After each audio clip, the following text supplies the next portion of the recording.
She's the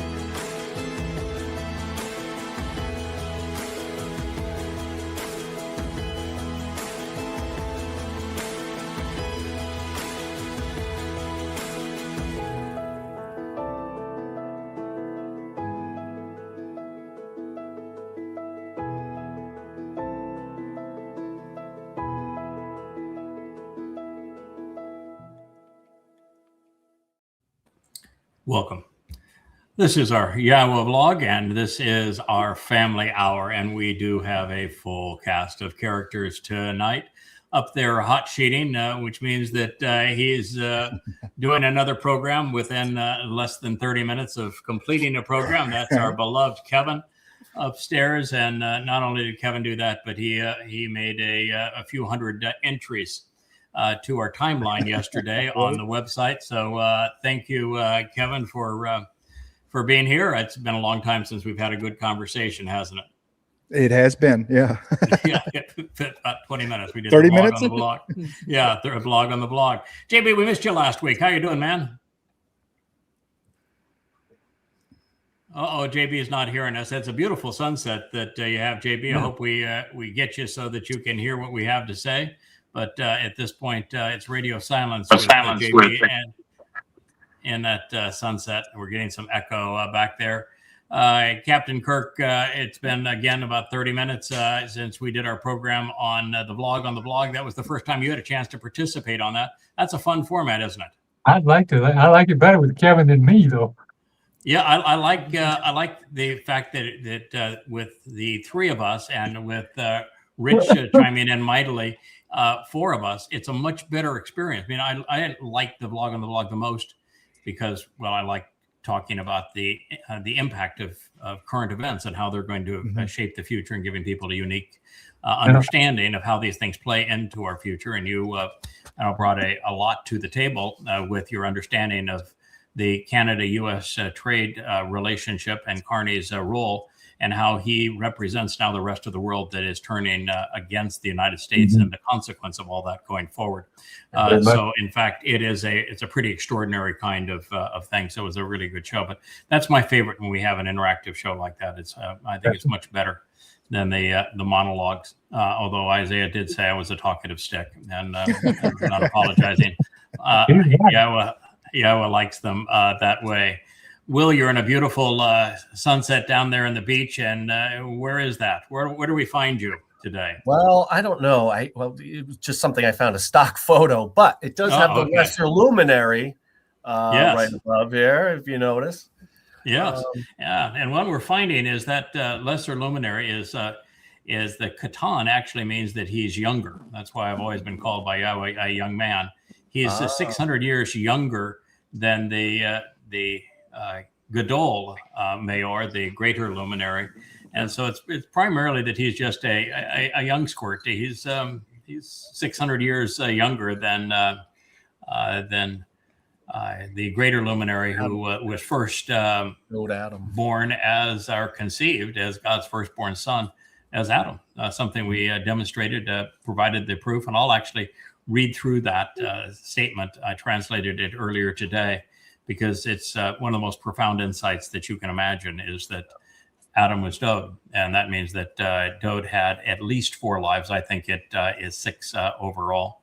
And as the fact that he had each of those lives tell us that that's integral to God's plan, is to insert people that he knows, that he can trust, that he realizes will get the job done one way or another.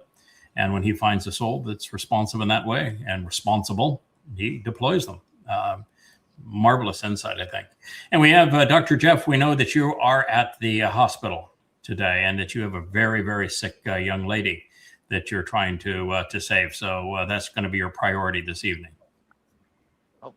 Among other things, among the other shock and or patients here who are in multi-organ failure, but this is important, so this takes priority, and they'll be taken care of.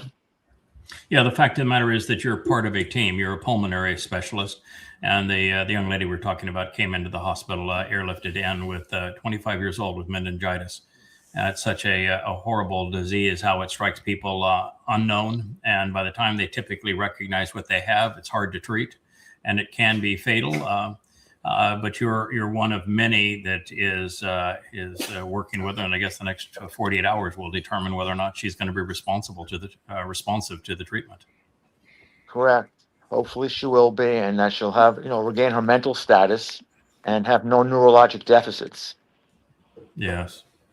Yeah, that's a terrible disease. It can affect your brain, your ability to move, paralysis, and once you found it it takes resonance in the spinal cord, doesn't it, initially? Yeah, and in the central nervous system, when you do a spinal tap or a lumbar puncture and have an infection, yes, and complications can include seizures. You can have loss of hearing. You can have focal neurologic deficits, but young people also tend to be very resilient and can bounce back.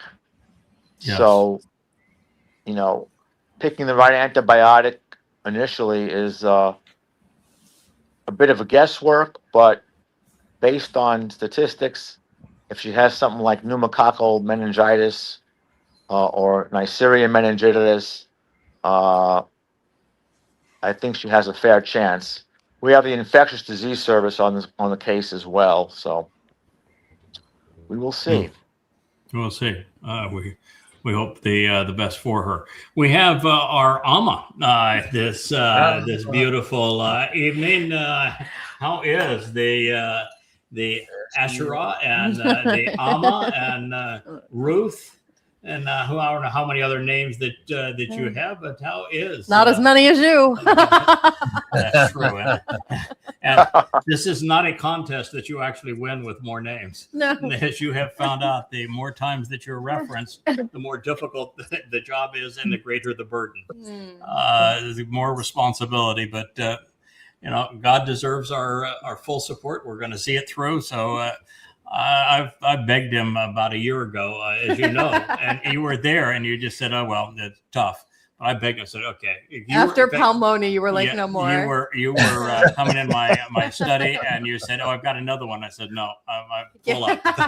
No more. We're not going to have another. Not going to have another reference, because with each reference, you pick up another target on your back, right there on your head." And the responsibility goes up, and the attacks go up, and you just say, "Oh, come on, God, please, no more." And then what you find out is that he has this clever way of taking you right past the point that you thought you could perform. Just right to the very edge, right there, and then that's called growth. Yeah, and then he brings up a whole another step. Oh, you thought you were there. No. I just moved the goalpost halfway around the world. Catch up, young man, catch up. And you go, okay, I'll get there. And as soon as you get there, you said, "Oh, yeah, well, surprise. We're going to up the ante. Now's this." So it is kind of fun. You never get bored. But, he has a sense of humor. I will tell you that as we found out that Leah is Ruth and I served as Boaz, when you realize how we got together, we were actually brought together because God said, "Oh, told Leah, go ask Ruth." Mm-hmm. Little did he tell her, "Oh, by the way, sweetheart, you are Ruth." And when you ask Ruth, you're going to find out that that's going to bring you directly to Boaz, who you, by the way, have been married to, 6 times already. So you ought to recognize him. And it's going to play out the same way. Yeah, I'm sure if we know he has a sense of humor. This is one where he found unbelievably humorous, as Go Ask Ruth, and all the insight. We have Rich over here, who had the star answer to the last question, and he's sitting beside Perry. There is our captain of the cables. Nice job to bringing everybody together. I think we now have JB. You can hear us, JB? Yeah. I was having a lot of streaming issues. It turned out OS Studios was just wreaking havoc, so I had to shut that down for tonight. We've found that the technology doesn't play well. All the various players that have created these means for us to communicate and live stream they don't play nice with each other. And Microsoft happens to be one of the greatest threats to communication, because they're always interfering in one way or another, and they try to have their operating system take over everything, cameras and microphones, and they just come in. No matter how many times you shut them down and say, "Don't you ever do that again," they'll give you another round. Another round, and start doing it all over again. I mean, I will tell you that when Leah and I were production this show, and then early with Rich, that was our nemesis. Every time we turn around, Microsoft had figured out another way to ruin the show, and boy, frustrated. So good to have you here, Perry. Good to have you, Rich. Good to have you, Leah, Dr. Jeff, Will, Kirk, JB, and Kevin. We're in a really interesting period, and I think we do have to give some attention to it. But we have the most nefarious soul who will ever occupy this planet is now the most powerful man on the planet. And you have the world's most popular religion worshiping this man as if he were a messiah. Yes. And yet the prophets were exceedingly clear and said that Rahab, who is the corporeal manifestation of Satan, he will have all of these attributes: sexual perversion, egomaniacal, exceedingly deadly. He'll be a confabulator. There's no correlation between what he believes and what he says. Exceedingly destructive. He's ultimately going to betray Israel. He has goatish comb-over hair. He's advanced in days, therefore he is very old. And God even knew that he was going to have the bone spur. He said, ultimately he's going to be in a wheelchair by the time this is all done. So I guess he recognized the great agony and the pain of that tragic bone spur that he suffered just prior to the Vietnam War, and that the wars that he's going to start. Just a little diagnosis there for you, Dr. Jeff. You didn't know that I had that skill there, but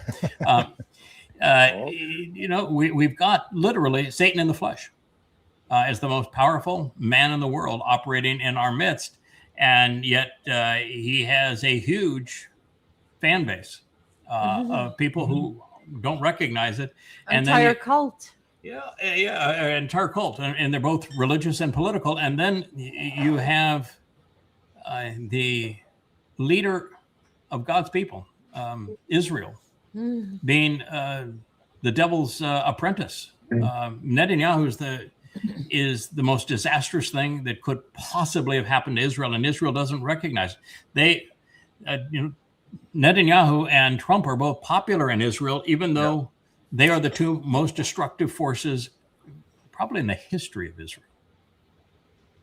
And the prophets are very clear as to what's going to happen. We're, just 2 months away from the time of Israel's troubles, and it's going to be worse than the Holocaust. And it's all Israel's fault for supporting Netanyahu and Trump, and particularly this devastating war with Iran that had no chance of success. I mean, there was literally zero. It was absolutely certain that it was going to destroy America and Israel, and had zero chance of success. There was no way under any circumstance that America or Israel could win this war. Actually, Iran is holding the cards right now. Oh, absolutely. I mean, Iran is getting a terrible beating. Oh, yeah. But they're Shiite Muslims. This is what they live for. They live to die. And Islam is a religion where Allah says, every Muslim is either already died fighting and killing for me, or will die fighting for killing for me. And the Shiites are, they're really good at embracing that. And it's not just that you have the Shiite being the most devoted of the martyrdom Muslims, but these are Persians, and so they're smart Muslims. I mean, that's really rare, but they're smart Muslims, and they have America and Israel over a barrel, and there's literally over a barrel. There is no solution. No. There is nothing that America or Israel can do to cause regime change in Iran. In fact, it's opposite direction. And even there's nothing Western they can Europe do. Was a stupid idea. Yeah. They don't want to touch it with a 10-foot pole.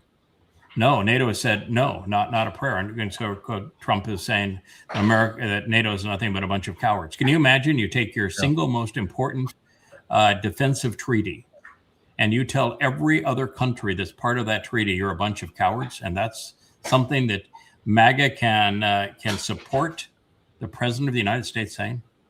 And he has denounced every ally in Europe, independently and collectively.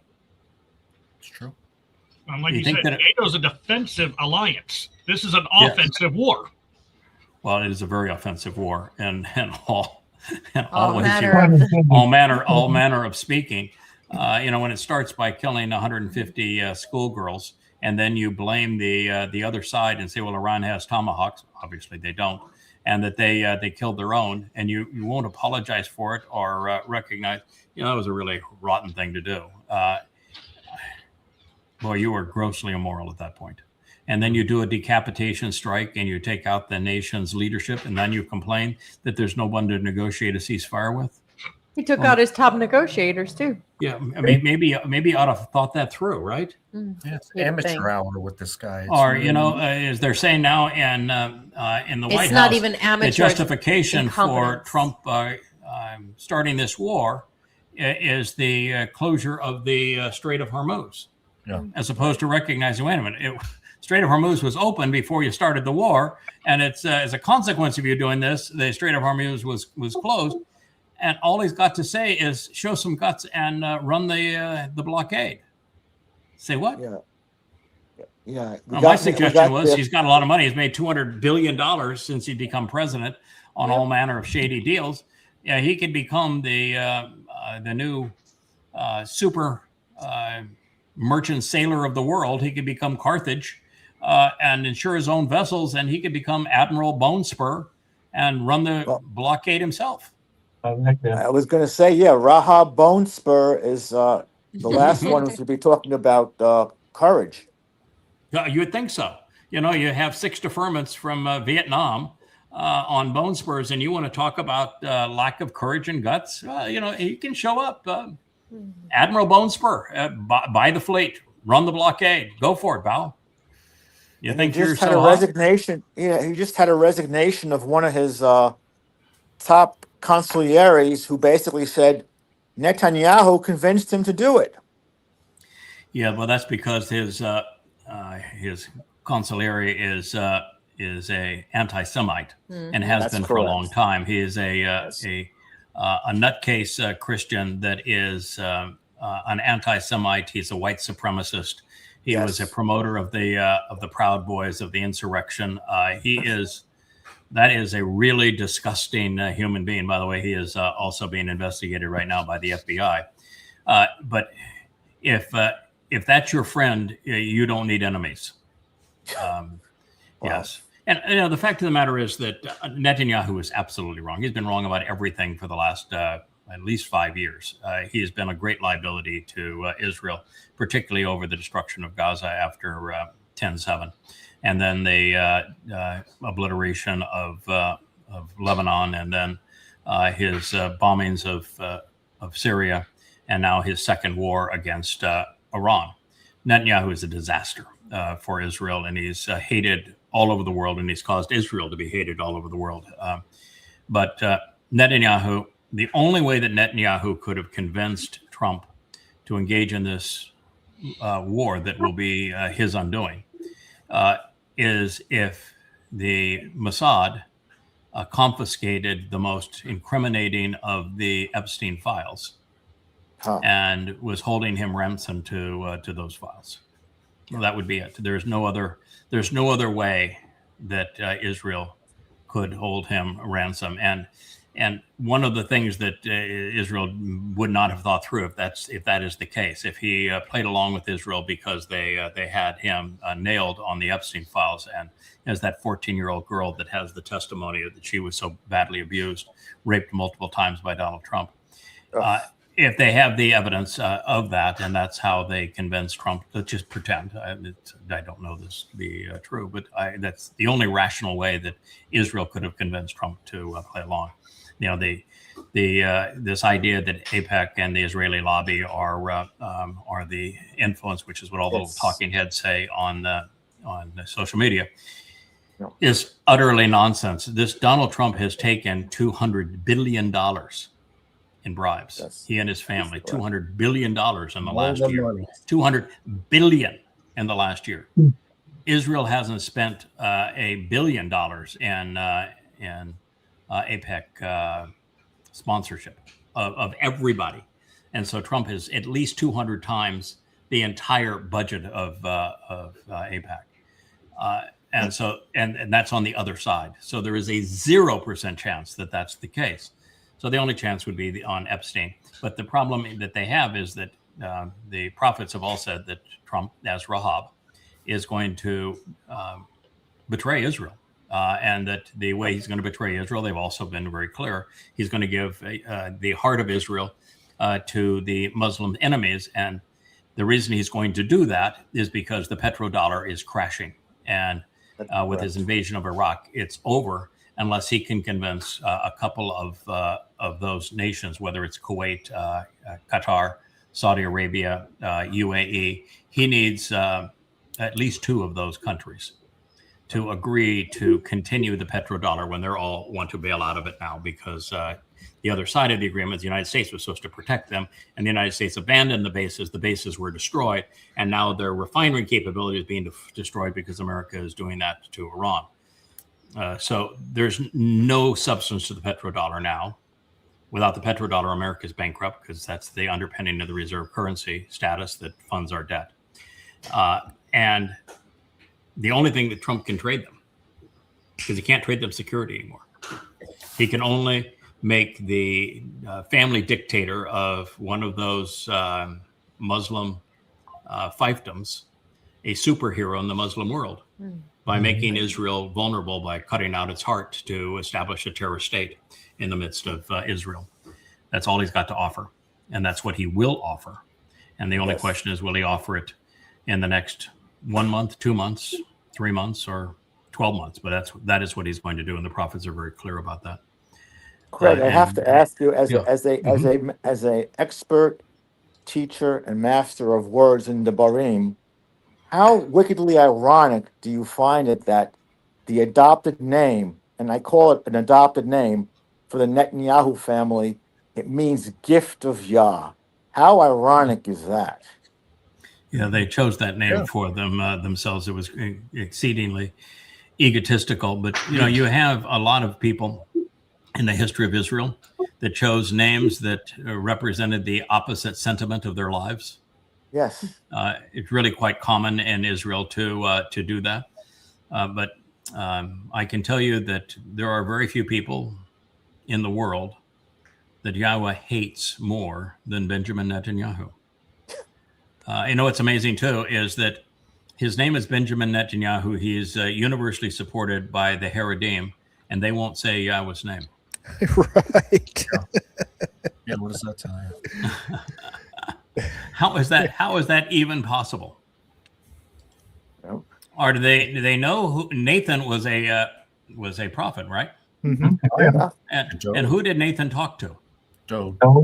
Oh. Yeah. And what does Yahweh say about Dode as it relates to returning king and Messiah? He's coming back. Oh, he's the one. He's coming back, and he is the Messiah.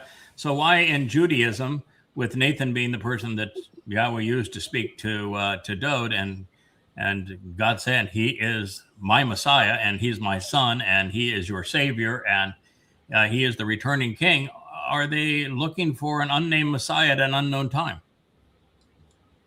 I'll give it to you straight. It's obvious. They hate him. They do. Both Dode and Yahweh. They hate them. That's right. Yeah, they are absolutely anti-Shemitic. They are. Yes. Now, they can't even figure out that Dabarim 18, the prophet like me, who will come from your midst, they don't even know that speaks of Dode. When you turn then to the 29th chapter of Devarim, and there's this prophetic announcement of what's going to happen in the last days, where God goes as far as to say that the Israel and the world have returned to the conditions of Sodom and Gomorrah. And as a result of them being Sodom and Gomorrah, brimstone is going to rain down on them again. There's going to be a holocaust of what it would be a nuclear confrontation. And he says, this is what's going to happen. And there's only one person that's going to stand in the way of that. And he is a Nakri. In fact, it has the definite article. It's a real title. He is Ha-Nakri, the observant foreigner. And in the 29th chapter of Deuteronomy, Devarim, it says this is what the world is headed to in the last days, is becoming just like Sodom and Gomorrah. And it's going to encounter fire and brimstone, just like it's a Holocaust, the way he's explaining it. And the one person that stands in the way of that can save you from it is his title is Ha-Nakri, the observant foreigner. Speaking of Ha-Nakri, I asked a rabbi about that. Yes. What it meant. Yes. What did he say? No. He said it was a mythological person. Person doesn't exist. So Yahweh's prophecy, which is there, and the whole chapter, the 29th chapter of Devarim, which, by the way, is the Torah, and that is Moshe speaking, inspired by God in the Torah. Yeah. A whole chapter of God speaking, God was being pagan and promoting a myth. Doesn't exist.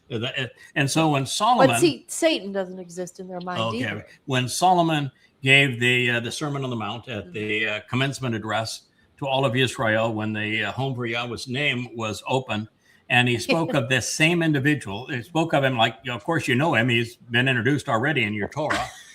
And he's going to speak to you. And when he speaks to you, you need to listen in the last days, because he is your last and best hope.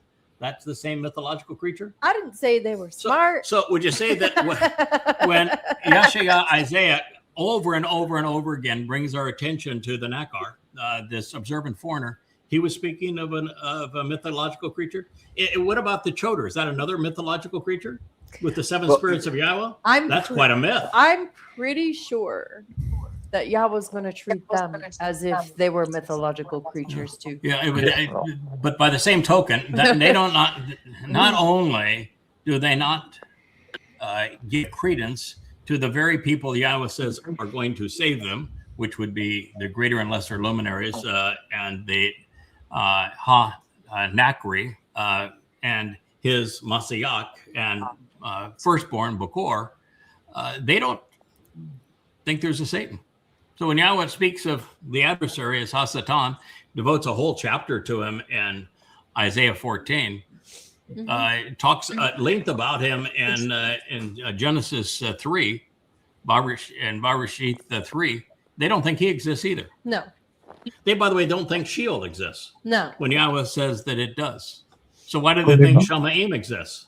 Or they don't think that exists either. Obviously, they don't think Yahweh exists. Right. Well, I'm on the same wavelength as Letter. I was just she once again has read my mind. I was going to say what the rabbis, they deny it. They say it's mythological. They denigrate it, obfuscate it, because they are petulant, arrogant miscreants who believe that they know. These lizards don't know what they don't know. They'd rather wear phylacteries on the middle of their head, wrap themselves up with leather binders, bob up and down, and promote idiocy. Here's the truth. Speaking of idiocy, rabbinic Judaism right now is based on the arrival of an unknown, unnamed Messiah at an unknown, undesignated time. Can you lay out for me where there is a single prophecy that speaks of the Mashiach arriving at an undisclosed time, or just a prophecy about Mashiach, since there are prophecies about Ha-Nakri and there are prophecies about the Chodar? Can you tell me where would you find a I'm going to return prophecy on Hamashiach. I can tell you. Where? In the fairy tale they call the Talmud. Oh, okay. The But Talmud, what about the Torah? yeah. What about the Torah and prophets? No. It's non-existent. No. The only even remote connection you can make is not as a title, because there's no definite article before it, but is in the 9th chapter of Daniel, which we don't even have in at least most of it, we don't have in the Dead Sea Scrolls, although we have a copy of Daniel that dates back into the 4th century BCE. So it's really an old copy. But in that case, Gabriel, who we're told is a man, and Gabriel means courageous man and competent man of God, he, speaking for himself as the Mashiach, talks about his role as the Mashiach in fulfilling Pesach, Matzah, and Bikurim in 33 CE, giving the exact date that he's going to do so. And so he is the Mashiach, speaking of when he's going to arrive to fulfill Pesach, Matzah, and Bikurim. In first person. And well, in Daniel, he said, "This is what I'm going to do, and this is the title I'm going to use." And so he did that, and they denied that he did it when he did it. And then he wrote 2 Psalms where he spoke in first person and said, "Oh, by the way, I'm going to be crucified." 1,000 years before it happened, and 700 years before crucifixion was invented. Oh, baby, you can't have a false messiah if you're gonna Right. recognize the real one. Like, come on. Our guy's the star. It would negate the Bar Kokhba thing. Come on, we can't do Right. that. Craig, these blind it would blind negate miscreants. everything they are. Yeah, exactly. These blind miscreants didn't even recognize who Gabriel is or who Michael, going back to Daniel 9.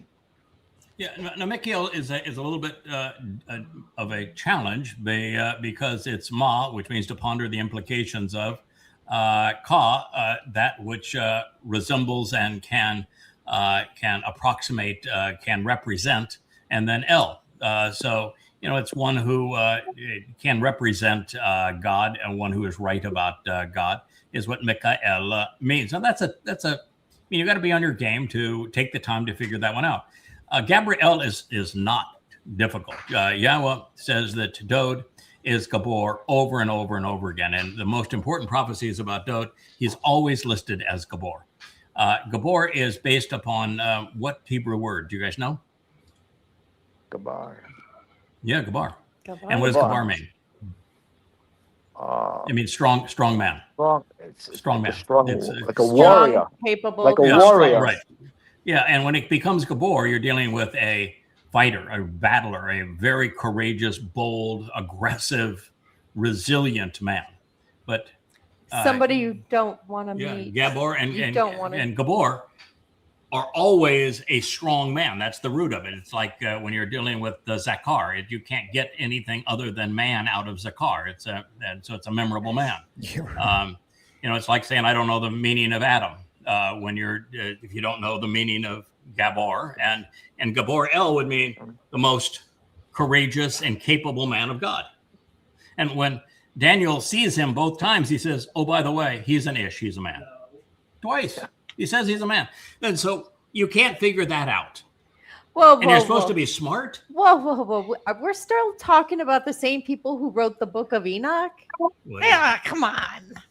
Really? I mean, Enoch, you're going to ask these people stupid questions? Such an obvious They're idiots.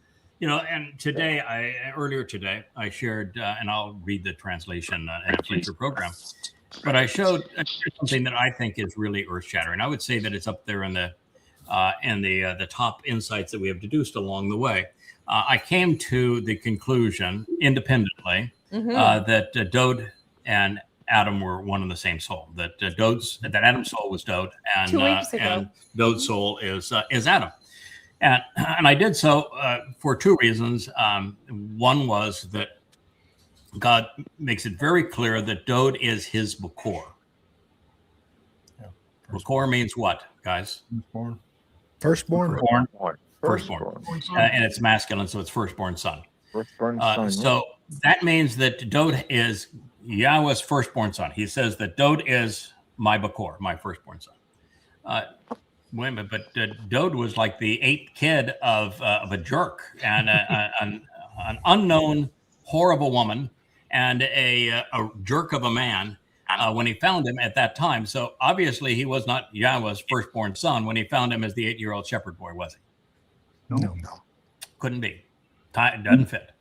So is there anybody that Yahweh created himself, no other mother and father, that he created himself, and that he literally breathed his nefesh and nesama, soul and conscience, into him? Is there that he said that I made him like me, which would be I am his father, he'd be my son? Is there anybody that comes to mind that fits that bill? Adam. Adam. Captain Obvious. Yeah, and it's obvious, right?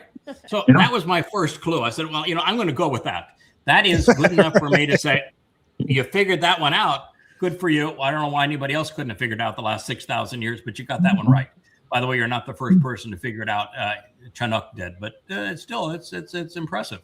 Yeah, all right. So the next thing I figured out is that what was Adam's problem? Didn't he get to be lethargic? Mm-hmm. Yeah. Didn't he stop paying attention to what God was saying? Didn't he not think things through so that he could have an intelligent conversation with God? Did he stop working and making a contribution? And did he show at the end that he was not reliable?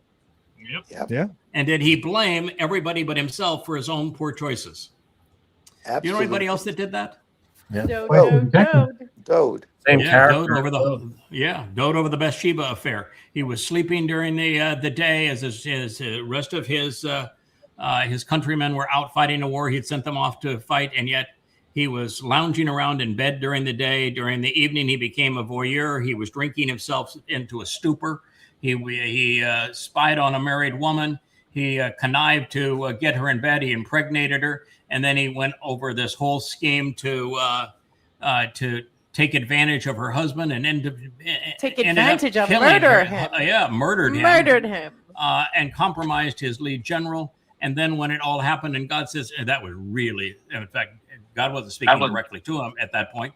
He had Nathan tell a story that's just horrendous of how bad a person could be, how miserable a person who has everything could be to another human being.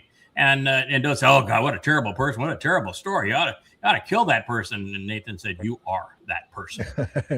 There you go. So didn't Dode, and then Dode in the 51st Psalm, he is blaming God for everything that he did. So the personality fit, and I said, "Oh man, Dode's Adam." And then yesterday, I'm doing a program on the Ocean Studio, and I'm reading when Yahweh introduces Dode for the first time. The very first thing he says about Dode is that he is Adam, and he uses Adam plus on with a yod at the end of it. So, are you familiar with the term? How about Elion? Mm-hmm. Oh, everything. Elion, right? El meaning God. God. On meaning all things pertaining to. Everything pertaining to. And the yod here is in the middle of the word, so it would be all things pertaining to the influence of the hand of Yah. You ever heard of a term called how about Shabbaton? Yep. Mm-hmm. Oh, all things contains all pertaining to the Shabbat. You ever heard of Zikaron? Sure. Memorable man. All things pertaining to the most memorable of men. Mm-hmm. Right? So the on means all things pertaining to. Adam means Adam. So all things pertaining to Adam is who God announced Dode was. And then he puts the Y at the end of it, which is you've heard Adonai, right? Yeah. Mine. Yeah. That means my. And so it's my Adam, my man, and all things pertaining to my man. That's what he called Dode. All things pertaining to my man. All things pertaining to my man. So for those of you out there who portray Dode as a redheaded Viking, stop it. Stop it. No. Stop it. Mm-mm. And the only other person that that is used, as you found out, Kevin, is who? Esau. And isn't Esau the firstborn of Yishak? Yep. Yes. Shouldn't he have been given the inheritance? Yes. Yep. but it was cheated from him by his own mother, wasn't it? Yeah. Yes. Yeah, and his conniving brother.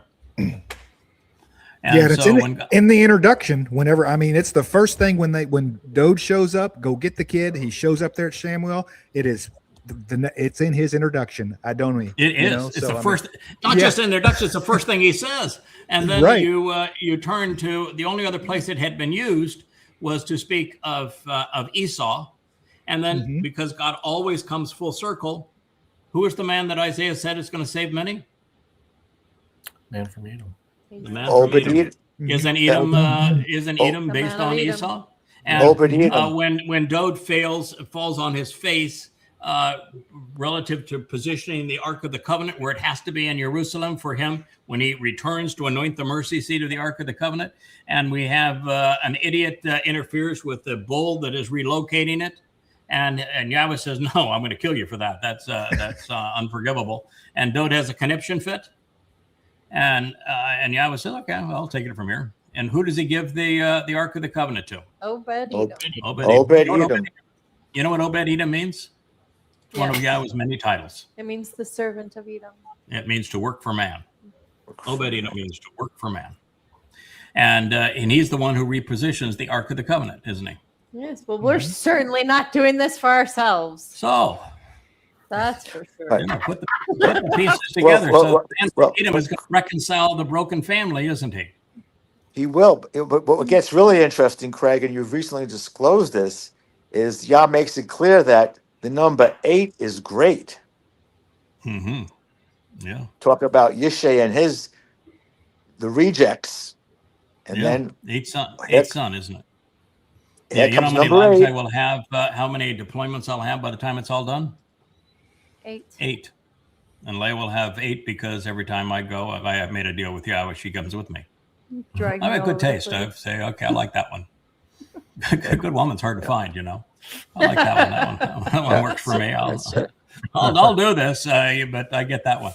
But of course, one of the funniest events of all time is Leah sitting out there. She's got no idea who Yahweh is, no idea who God is. She's just saying, I'm floundering all over the place. I've tried every imaginable cult. I've gone to the great pupa in India even to learn. Yoga. Sat my bony butt on ashram floors. Oh yeah, ashram floors. So there you are. She's tried them all, and she finally says, "Okay, God, I went to the rabbis and they put their hand up my skirt, so I know that's not where I'm going to find you." And I know my people are just being skunks here. So. And there was no way in hell I was ever going to be a Christian. Right. So God, or a Muslim. I know you exist, but obviously I'm not going to find you through my people. I've read that book, but the end of it completely contradicts the beginning of it, so I don't get it. How can that your Bible be from you when the end of it does nothing but contradict the beginning of it? So this is not working for me. You got any advice? I'm happy to know you. I'd like to know you. But so you're having the whole conversation with God. You're pretty desperate at that point. Yeah. And so God just clearly, as he has spoken to me at times, he said, "What to you?" I had a dream, and in the dream, it was a different quality of dream from typical dreams. It had a different feeling to it altogether. And in the dream, I was told to go ask Ruth. Did you know at the time that you were Ruth? I didn't even know who Ruth was. Are you kidding me? I was like, Ruth who? Ruth, wait, Bible Ruth? Like I've heard stories and cartoons on, Saturday morning cartoon. I had no idea. So as we're playing all this through and we're reading the 31st Mashal and trying to frame it all in, and we find Dode constantly, because who's this mother talking to Dode? Because Dode hated his mother, called his mother a whore. So who is this mother that is telling Dode to sober up, start treating women with respect, recognize that you are the very son of God and that you have responsibility as king, and you need to get your act together. And I'm going to help dress you up because you're looking really, really sloppy at the moment. And it says that he's just loving this mother. And he says that she is Ashar. She is the ultimate blessing and calls it the greatest of all women. And so who is this person? Then you read Dode saying, God, you saved me. and I want to thank you for sending your Amma to me. That got me out of my funk and told me who I was, so that you literally restored a relationship with me through this your Amma, your productive mother. And so we go back to Ruth. So where is that? I've read that Amma thing. Where do we find that? So Ruth, speaking to Boaz, and she has maneuvered herself into this position. Ruth knew how to play. She went to Bethlehem, and when she went to Bethlehem, the honker in Bethlehem, the guy that owned Bethlehem, he was the unofficial mayor of Bethlehem, was a fellow named Boaz. He was 80 at the time. Ruth was 40, and he owned all the fields, and he was a righteous dude. And Ruth says, I think I'm going to go one of the corner of this field. He's Torah observant. He knows that I can go and harvest a corner of the field. And I'm going to bring all the produce back to you, Naomi, who had left Bethlehem and came back, and she was beloved. I says, I'll be there. And my guess is he'll notice me. Sure enough, he did. He caught his eye for sure. And she goes back and she talks about all she can do. And then when Boaz sees her, he says, let me introduce who I said. She says, he said, yeah, I know who you are. Everybody knows who you are. You took care of Naomi. You're a good woman. We appreciate you for what you did for her, and we appreciate you for what you said, that your people are my people. Your God is my God. Where you go, I will go. Yeah, you don't need to tell me who you are. I know who you are. So they had another encounter because she was playing this, and they had another encounter. And the first thing we learn is that there's a thing with a blankie. That do you know why the blankie is told in that story where they're really getting to know each other? Why is there a story with a blankie? You need to cover me up and blankie. You need to cover. Do some covering with the corner of your blankie here, cloak or whatever it was. Why is that? You know another story that could have been the same two characters, same man and woman, and there was a story of probably some partying one night, a little extra wine, maybe a little hanky panky, husband and wife having some fun, and one of the kids stumbled in and said, "Oh, Dad, you forgot to cover up." Yeah, are you familiar with a story like that? Noah. Yeah, Noah, the man who saved Nasalma man. The entire experience with humankind today is a result of Noah literally saved Nasalma man. God was going to, he said, I regret creating Nasalma man. I'm going to wipe him out. Yeah. I'm done with this whole thing. I made a terrible mistake.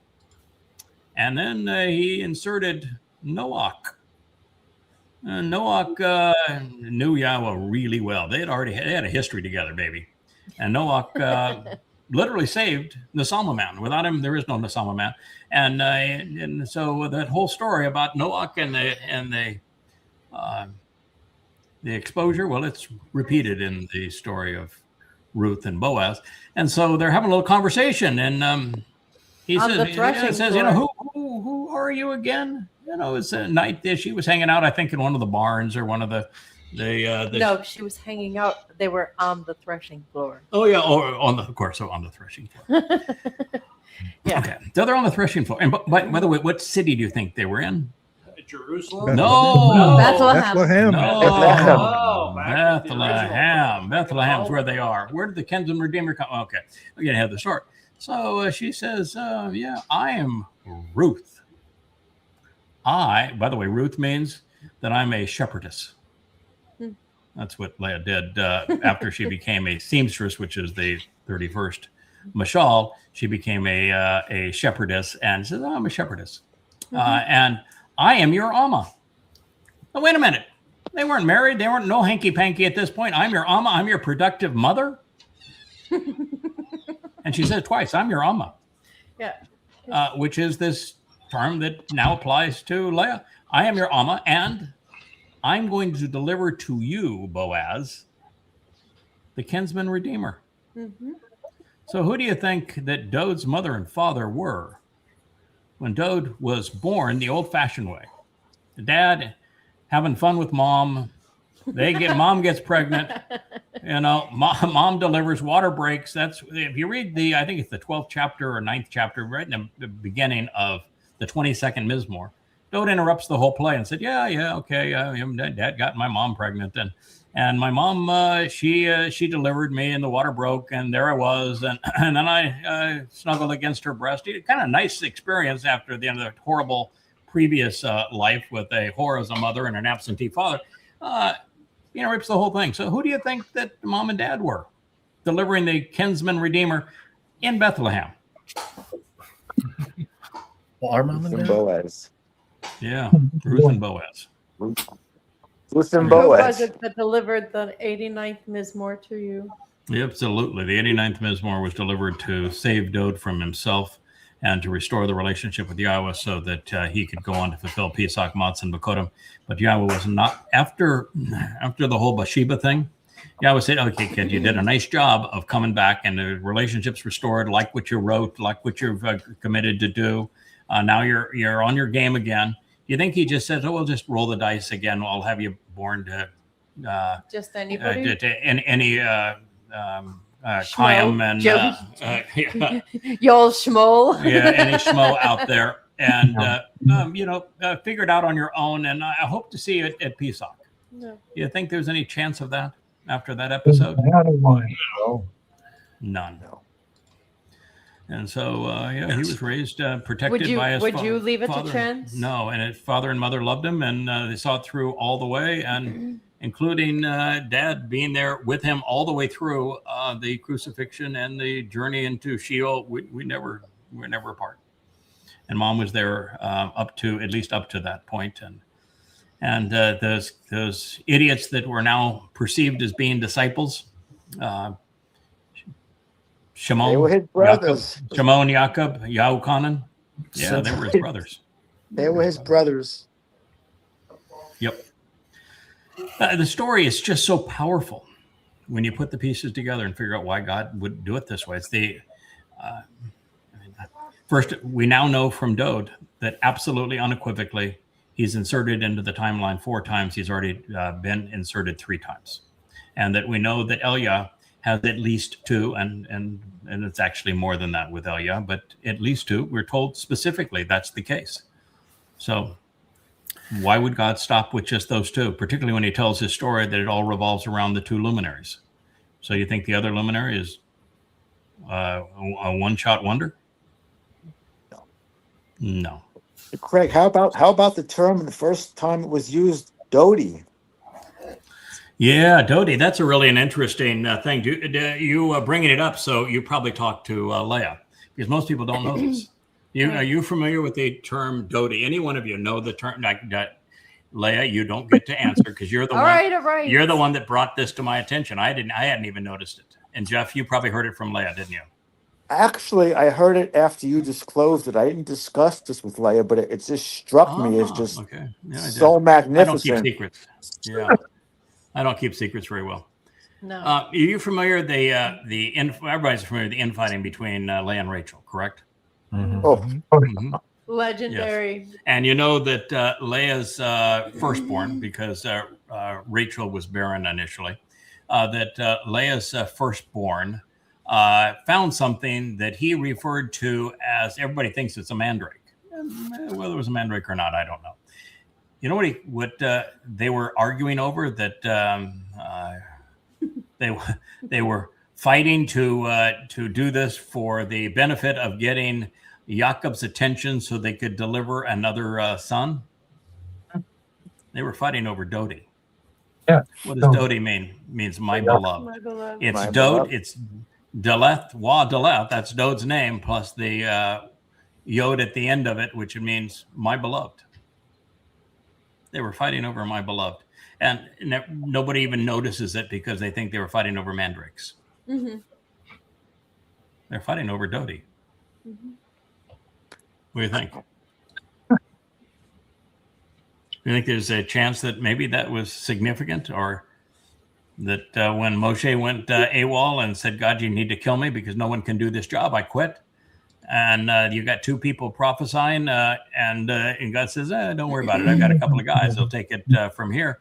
And one of them was named El Dode, which means God's beloved, God's Dode. Mhm. And the other one's named My Dode. No. I mean, he gave us every clue. Well, the rabbi's supposed to be bright. They're not. They've written, 10,000 books on the Torah, and how did they miss all of this? They're good at being bad and wrong. There you go. Well, Now yeah, we well, have it's the the truth. answer. They're Yeah. great at being Control. wrong. That's what they really Yeah. want: control and Yeah, power good. and money. Yeah. When Dode gave the exact date that he was going to arrive to fulfill Chag Matzah, and he gave it, and he was right to the date, and it was the starting line was 444 BC, the ending line was 33 CE, and it was the completion date of Chag Matzah in 33 CE that he gave as the date, and it's clear why over all this time would rabbis and the Jewish people have a calendar that's 197 years off when God gave us the fulcrum of his calendar. It's I'm going to fulfill in the fourth day, which is year 4000 Yah, in 33 CE, I'm going to fulfill Chag Matzah. And then he did it. Not only said 500 years in advance, I'm going to do it, but he actually did it on those dates. And you can't figure out your calendar that 33 CE is your 4000 Yah? When Yahweh tells you in the opening of your Torah that, oh, by the way, the greater and lesser luminaries are going to be volunteers to fulfill and serve as signs for the Moedim, and you've got the greatest of the luminaries telling you, I'm going to do it in 33 CE, and you can't figure it out that 2033 would be your 6,000 Yah, and you're 197 years off? Well, because the goddamn Rambam said so, and it's the same thing as you've heard it written before, but I, Paul, say. You've heard it written in Torah, but I, Rambam, say. It's no different. Did the Rambam come up with his timeline based upon the year that Adam and Chawah were kicked out of Eden, which is when the timeline would begin, or did he come up with a different date for the beginning of his timeline? He couldn't do his own math if he wanted The to. Rambam was obsessed with the number 19 because a lot of individuals don't know that Rambam spent some time being a Muslim. Yes, he did. And the number 19 ding, ding. is the magic number in Islam. No, but he said that his year 0 was the year that Yahweh created. No, you wouldn't mention Yahweh's name. Year 0 was when Hashem created the universe. He's off by 14 billion years. So when you realize that no, the universe was not created 6,000 years ago, why would you believe that anything else he said?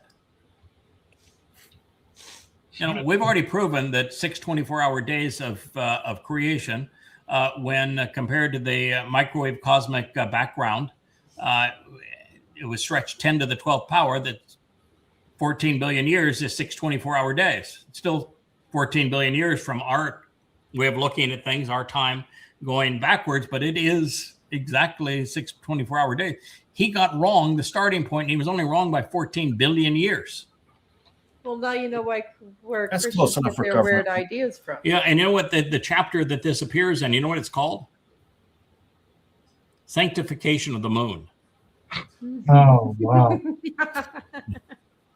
Sounds pretty Islamic to me. Yeah. Mm-hmm.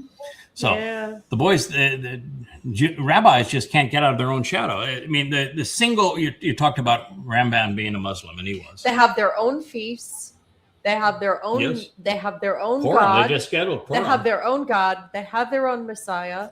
They have their own banner. Mm-hmm. Yeah, And their own symbol. They have their own priests. They have their own menorah. Yeah, that's right. They have their own God. And they're happy like that. Yeah, Leave they have them their own alone. God, their own Torah, their own everything. Leave them alone. But they have nothing to do with Yahweh. Nope.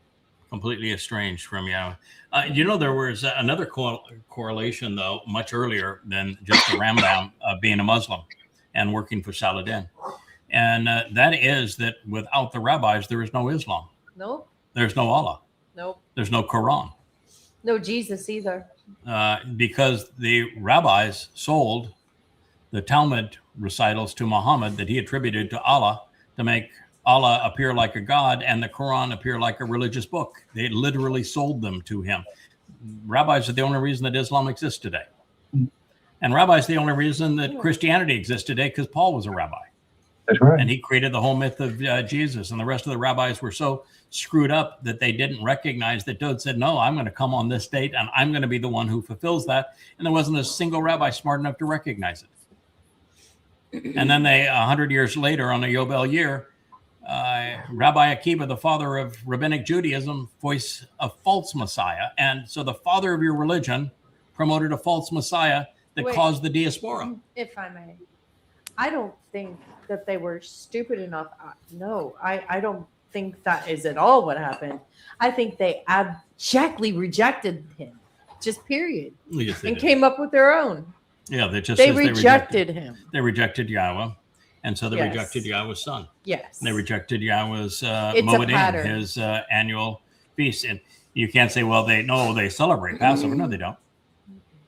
Passover is just the first day of matzah, and they do not celebrate matzah. It's Chag matzah is the time. It's a 7-day celebration, just like it's Chag Sukkah. The Teruah, Kippurim, and Sukkah are one celebration. They're all integrated. And Chag Matzah is one integrated celebration of Pesach, Matzah, and Makurim. In fact, Pesach without Matzah is counterproductive. It's a guaranteed eternity in Sheol because you become immortal, but still with your guilt. And so, no, they don't celebrate Passover. They Do you know how many Jewish feasts, the rabbinical feasts, there are per year? Yeah. no, There's well over 15. yeah, there are. Wow. And Yahweh's Torah, there are 7. Yeah. They just celebrated Purim. That's based upon the book of Esther, right? That book is historically invalid. In fact, Inaccurate. it's so inaccurate, it's impossible. That the whole thing is a lie. There's no credibility whatsoever to the story, and there's absolute proof the story is not true. And yet they have a festival of Purim. Does Yahweh ever mention Purim? No. No. And then their other big holiday is Hanukkah. That was a civil war between Jews. Yep. Does Yahweh ever mention a Hanukkah? No. Do you think that if Hanukkah was and Purim were supposed to be important holidays, do you think Yahweh might have mentioned them in the Torah? I think so. Once or twice. Everything that's important, Yahweh mentions. Yes, in the Multiple Torah. times. Yes, in the Torah. Yes, but they have their own. Well, they have Torah. replacement Torah. They call it a Talmud, but they call their Talmud The the Torah. oral Torah. And so they refer to their dribble as if it was a Torah. And, Jews, you have been feasted upon by these rabbis. They created your two most formidable foes, Christianity and Islam. They created the religion that keeps you from Yahweh. They erased Yahweh's name. They deny the actual Messiah. And do you know what they train us to tell others, outsiders, What? about our feasts? Oh, just tell them they tried to kill us. We survived. Let's eat. Let me tell you something. This time around, it's not going to be like that. No, and they don't This have time any around, clue. you will die in the stupid things that you think that you know and you don't. Yeah, they always talk about Passover being a 7-day holiday. No, it's the first day of Matzah, which is a 7-day Yes. observation. And then they speak of Passover as the time they were liberated from Egypt versus not Egypt. It's Mitzrayim, which has an important meaning. In fact, it has Sar in the middle of it, and Sar speaks of the time of trouble. And so, no, they had a nice meal on Passover. Put the blood of the Passover lamb on the doorway as a sign that they would be passed over, and that death took place everywhere. So it was the doorway to life, is what Passover was. But where did they go? He says, the rabbis say that, well, they were liberated and freed from slavery in Egypt on Passover. I beg to Took differ. their house and went to bed. They spent that. In fact, Yahweh said, "Do not go out of your houses. Do not Or do you'll that." die. So they didn't go anywhere on Passover. Get a clue. They left religious and political corruption on what day? Will? Matzah. Matzah. So what is matzah all about? Removal of what? Sin. Sin. Filth. Yeah, religious and political corruption, isn't it? And so they left religious and political corruption on Matzah. Shouldn't that have been a clue? Yeah. I have a question now. Yeah. I understand if you're religious and you're trying to capture the flock, you give them some other kind of religion or whatever. But how do you get so brave that a couple of days after that, after Chug Monster starts, and you're building a golden calf? My God, how brave how stupid. Well, talk about stupid. When that was right up the hill. Yeah, Moshe. Yahweh gets him finally to go back, and he's reluctant. He finally goes back, and he has his first encounter with Pharaoh, and Pharaoh mocks him and said, "I don't know this Yahweh from Adam, and I'm just annoyed, so I'm going to make the work of the Hebrews even more egregious. They're going to have to go get their own straw, but yet the quotas are going to remain the same and make their work miserable." So Moshe, rather than saying, "Yeah, you told me it was going to be rough and that he was going to be tough and that we would have to go through a series of plagues and signs to get him to relent. I know you told me this was going to happen." He didn't say that at all. He just went to Yahweh and said, "You're a failure." Yeah, I did. I came and did what you want me to do, and he's not listening. And it's all you have done. All you have accomplished so far is to make life even more miserable for these people. You're a failure. I don't want to do this anymore. I'm done. Did you know that Moshe had that breakdown before the signs even began? Eliah wanted to ask God to kill him also. Elia or Yeshaya? Eliah asked God to kill him. Yeah, Moshe asked God to kill him. And this the reason he gave, damn job, the reason he gave was the people. Yeah, that's the reason. And so the children of Israel, they finally are freed. Yippee! We're here we go, and they got all the way to Nuiba Beach at the crossing not very far of the Red Sea. Yeah, we're not very far. We're still not even out of Egypt. We're on the Nuiba Beach, the crossing of the Red Sea, and the Egyptian army is coming after them. And so their answer wasn't okay. It's been pretty miraculous so far. A lot of miracles. Here we are. We're leaving with a wealth of Mitzrayim. They gave it all to us before we left, and the plagues and the signs were magnificent. And we were under a genocidal regime, and here we are. Hey, wow! Look at us. What did they do? They said, "Why'd you bring us out here for nothing? We could have died in Egypt. We want to go back to Egypt now." That's what they said. I prefer the leaks in Egypt. Yeah, and then Moshe said, "No, don't say that. Don't say that." And he keeps on trying to talk them into, cheering them up. And you know what Yahweh said? "Why are you talking to these idiots? Why are you talking to these idiots? Would you just part the damn water? Lift your staff, part the damn water. We're running out of time here, pal. Stop talking and act." Yeah, the clock's ticking. You see them coming? What do you want me to do? I'm going to call for a fire on their way. I'll slow them down a little bit. But come on, pal. You are not going to win the favor of these Malcreants. It's just not going to happen. They're belligerent. Stop it already. Stop talking. Wave your staff. Part the water. We'll go from here. And yeah, you're right. They get across on the other side. What's the first thing they do? They build a damn golden calf and worshipped it. And it was Aaron that was leading it. What do you? What's wrong with him? Yeah, what's wrong with you? I give you all of this gold so that we'll be able to do special things with it when you get into the land. The first thing you do is you create a golden calf to worship. You guys are absolutely obnoxious. And Moshe came down, he broke the damn tablets. I would have too. Yeah, I don't blame you for that. Yeah, I don't hold that against him. I'm not even mad that he struck the rocky crag at the end. Yahweh didn't like it much, but at this point you've been beaten so many times. What's one more strike?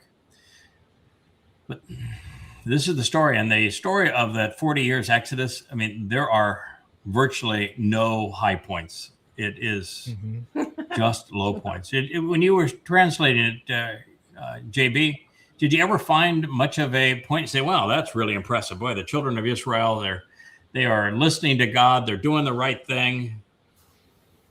No. It's a story of what not to do. Yeah.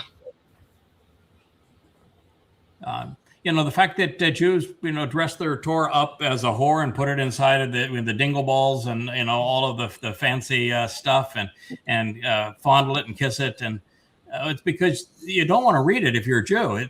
All it tells you is you are really rotten. You've antagonized God and he wants nothing to do with you. Yeah, the only reason he is facilitated the small percentage of you getting into the promised land after he's killed all of those who were religious and all of those who were belligerent as spies, and the ones that believed them, everybody over the age of 20, is because he made a promise to Abraham and he's going to honor his promise. So he took you kicking and screaming into the promised land. But he wanted nothing to do with it. He burned up everything around you. He was so mad. I've been reading, because I'm translating every reference to the relationship between the sun and the moon, and there's one that's very profound in Yeshaya 13.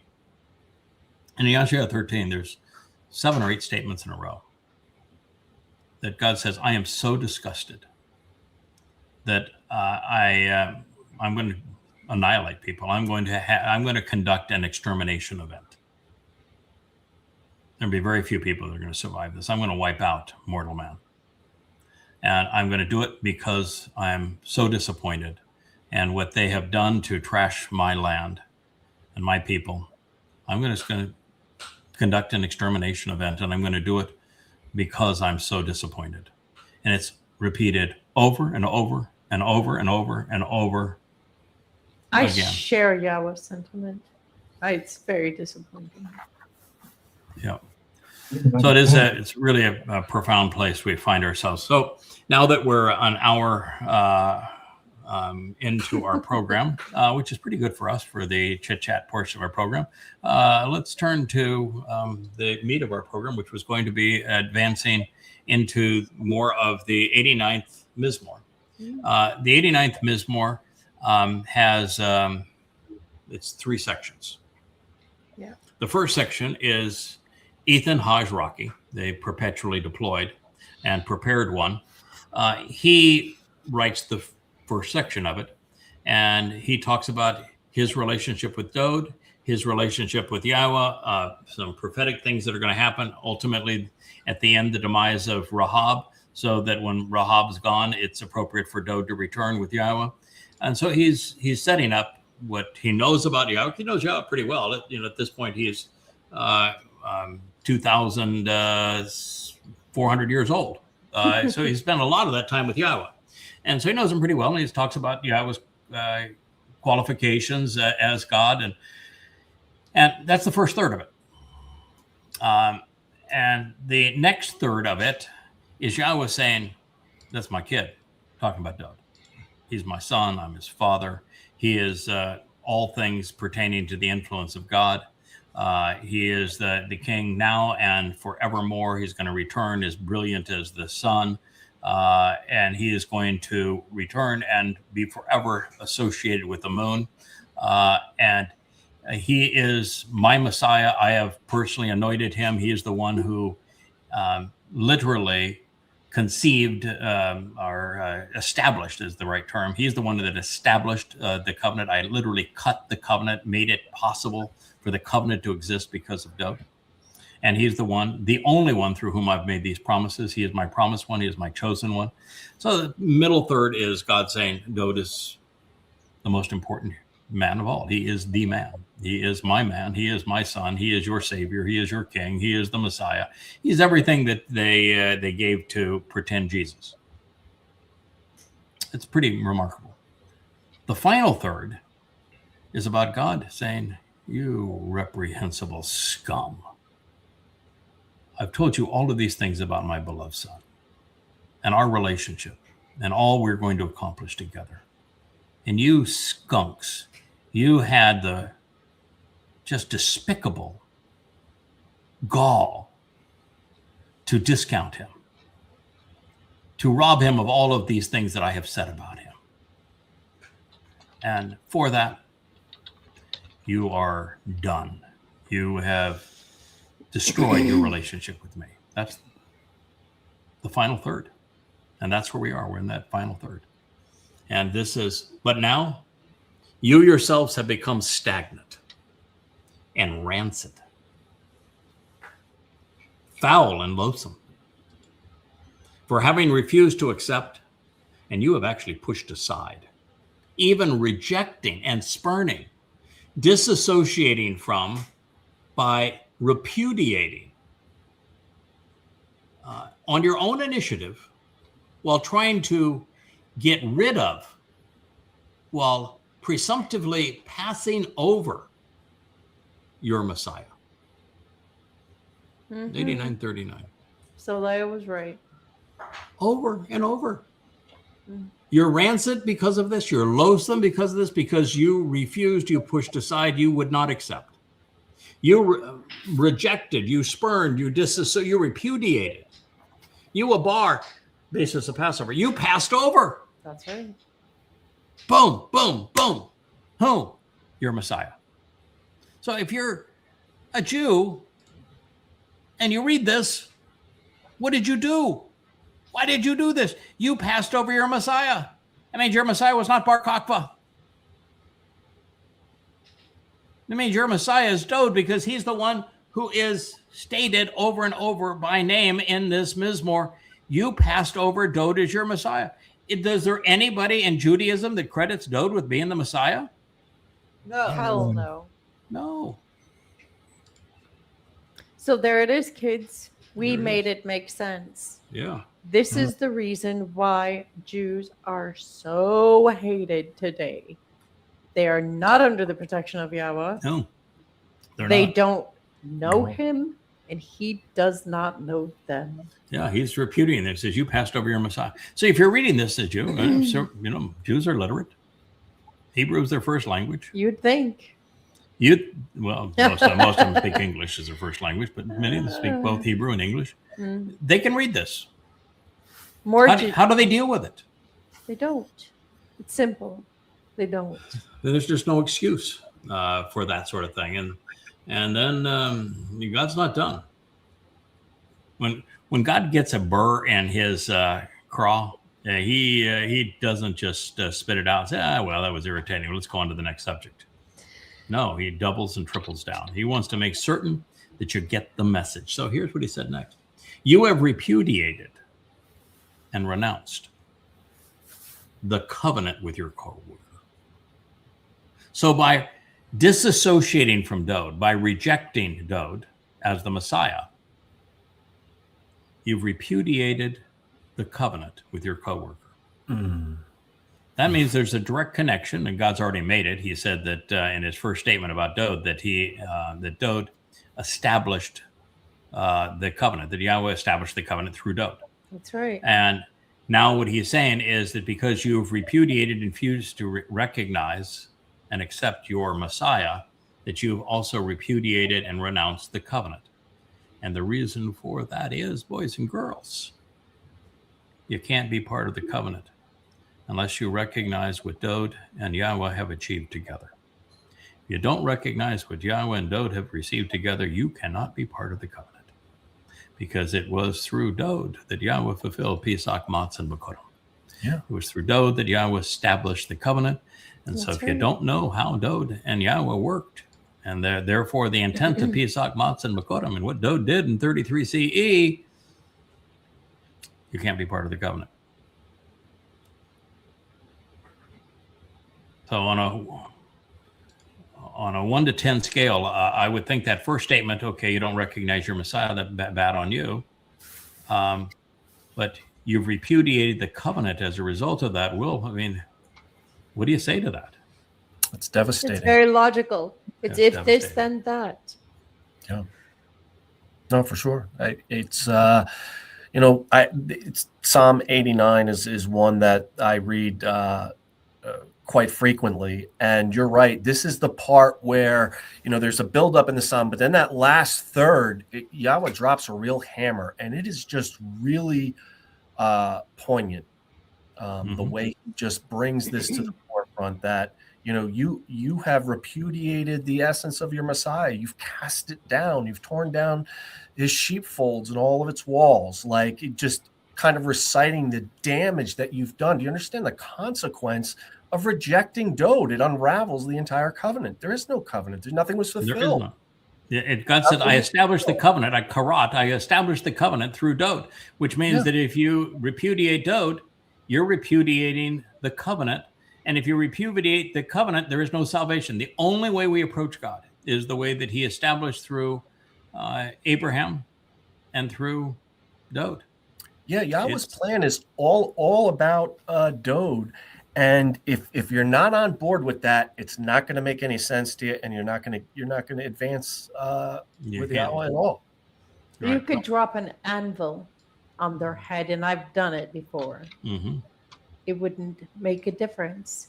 I would say that the religious and cultural traditions that we have lived with for 1,000 years is so pervasive.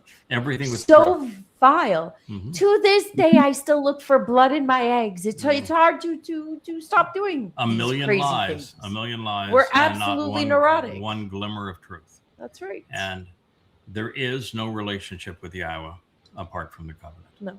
And there is no covenant without Dode.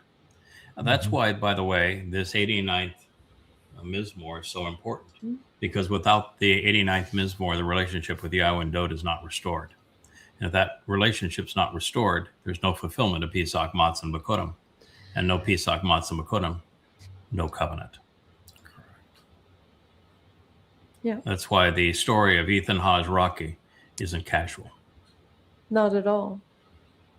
So you have repudiated and renounced the covenant with your coworker, which is just God just rubbing it in their face. So, this Jesus Christ myth, that's not true. And yet your Messiah is your coworker. He's one of yours. He's your Messiah, and you can't even accept your Messiah. I told you who your Messiah was. I told you I anointed Dode to be your Messiah. And you're looking at Donald Trump as your Messiah. Who's Satan? Are you out of your minds? Well, obviously you are. It says you have dishonored and defiled his dedication and his unique standing, even his crown, throughout the land and the earth. You've dishonored Dode. And don't tell me, oh no, we fly a flag and we have that Star of David. That's our God. That's the shield of David. Horseshit. That piece of crap was invented by rabbis, and I think it was the 15th century, I guess, 1400s. There was a rabbinical community in the Ukraine where Haredi Judaism was born in the Ukraine, and not in Israel. There is no correlation whatsoever with God. It was created in Ukraine. It's the most recent of the major religions. It's not the oldest. And it was one of the rabbis I think it was the 15th century, that wanted to be in a parade. Yep. And they said, if we're in a parade, we need to have a flag. We need a banner. And I want to have you to approve, King, not God. I want you to approve a symbol for us to put on that. And I don't know where they found it. They found it in the Zohar or in ancient pagan customs, or just think, well, if we have one of these, then, it's six-sided. That's the number of man. We're the men, we're the man. We'll do a six-sided star. That'll be good. But we'll call it the Star of David. So it's, has some legitimacy. It's the Star of Bar Kokhba. Yeah, the Star of Bar Kokhba. The star of their God. Pretty sad, but that's how it was born. And when it metastasized to be the symbol that Jews were harassed, put in and ghettos, and then marched off into concentration camps during the Holocaust, why would you choose the sign that 6 million of you were murdered under as your sign? Are you Stockholm children? Is there you It's that going to warped be the that you would same. pick? It's that you- going to be the same banner that 2/3 of us will die under. Yeah, that you would Think pick about that, the Israel. symbol that the Nazis picked to exterminate you, and that's going to be your sign. I mean, I guess you could pick a sign from the devil, and that would be every bit as good, right? It's just stunning.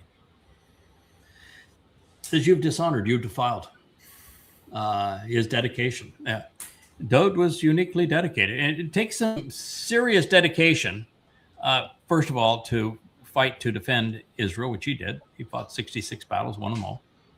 Established a united Israel when Israel was on the cusp of being overrun by the damn Philistines, and unified the 12 tribes, and then took Jerusalem, made it the capital of Israel, the city of Dode, built the city of Dode, acquired the Temple Mount, cleared it, made it ready for the home for Yahweh's name to be built, purchased all of the raw materials for it, and then wrote about how he would fulfill Pesach, Matzah, and Bikurim at the end of his life.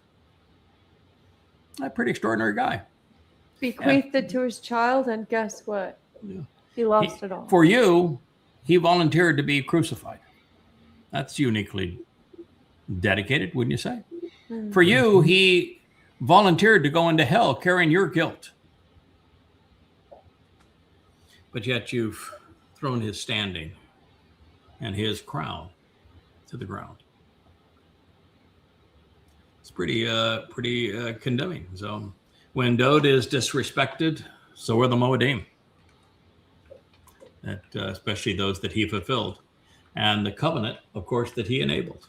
When Dode is dishonored, the land to which he was devoted suffers.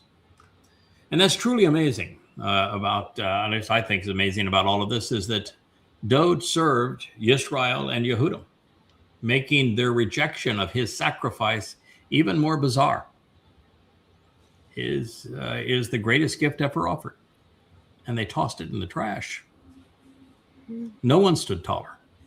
So they cut him down to their size, crippling themselves in the process. Yahweh's point is that there is an inseparable connection between the Messiah Dode and the covenant family. And this is because the Bereth was karat with Dode when he fulfilled Pesach, Matzah, Bikurim in 33 CE, year 4000 Yah. There is no other approach to God, no other way into heaven.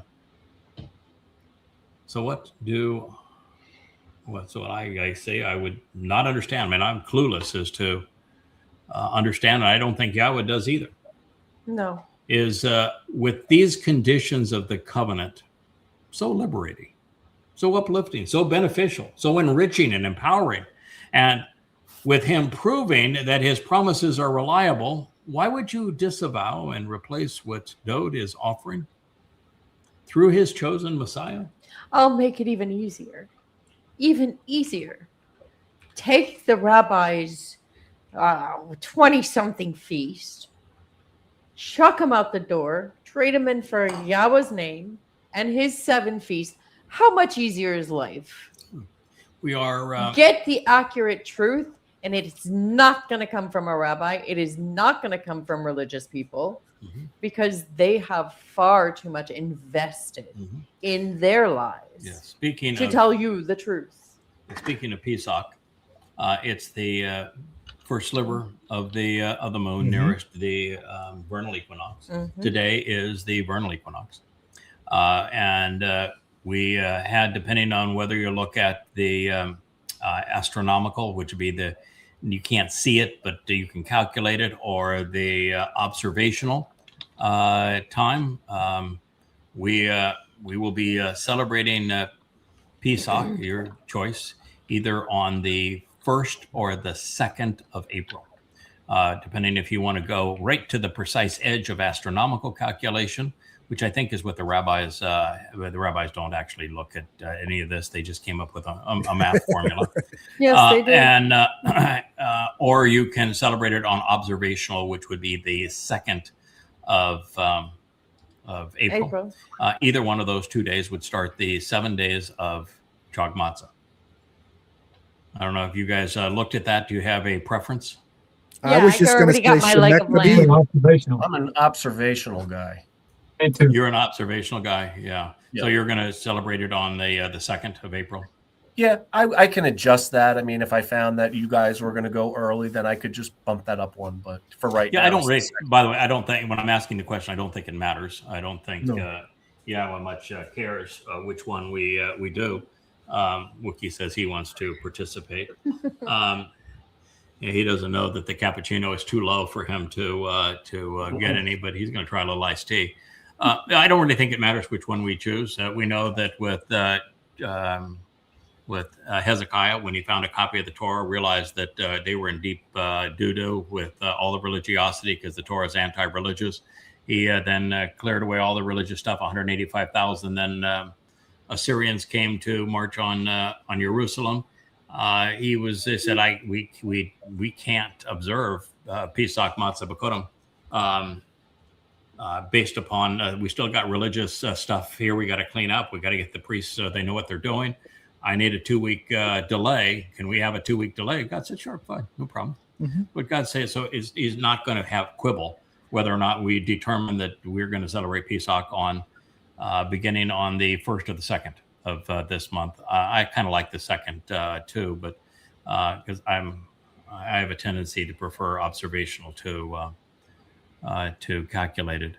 It's kind of observational because it becomes a teaching moment for my daughter. Whenever the weather permits, we like to go out and try and look for the first sliver of the moon. Yes, I do. Permits, which often it does not around this time of year. Yeah, I do 2 things. I like looking for the full moon because from the full moon, I know I've got exactly 1 month. Yeah. Pesach Matzah B'Kudim always occur under a full moon. So from the full moon, I know I have a month. And it's much easier to identify the full moon than it is the first sliver of light on the moon. So I actually go both ways. And I'm a moon sort of a guy. Oh, yeah. Really? Yeah. Who would have give you You're that not clue? as much of a Mooney as I am, though. Yeah, Leah likes the moon too, but she's prejudiced. Very romantic, though. Yeah. Do you guys know where the calendar is now on the website? I've occasionally have people write and say, why'd you get rid of the God's Calendar book? Shauna Years. Yeah. Yes, right. Yeah, it's in Shauna Years. So, and which is the natural place for it to be. But we decided not to replicate the chapter of Shauna Years that became the God's Calendar. It's all in Shauna Years, and you can look up. We have all the information. We may put a tab on the bottom of the page that just says calendar, and we'll replicate again that work because it's something that actually Joe did years ago. He was the one that created all of that NASA-related stuff so that you know exactly what is, which I've used for years to know. And my judgment was always, I'll go back between observational and computational based upon what percentage of the sun's light reflected on the moon is there and what time of day does it appear.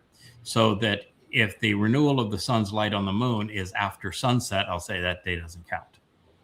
And if it's before sunset, then I will make the determination as to whether or not it is more or less than 1%. If it's less than 1%, I'll say, nah, that's too little, can't be seen. I'll go to the next day.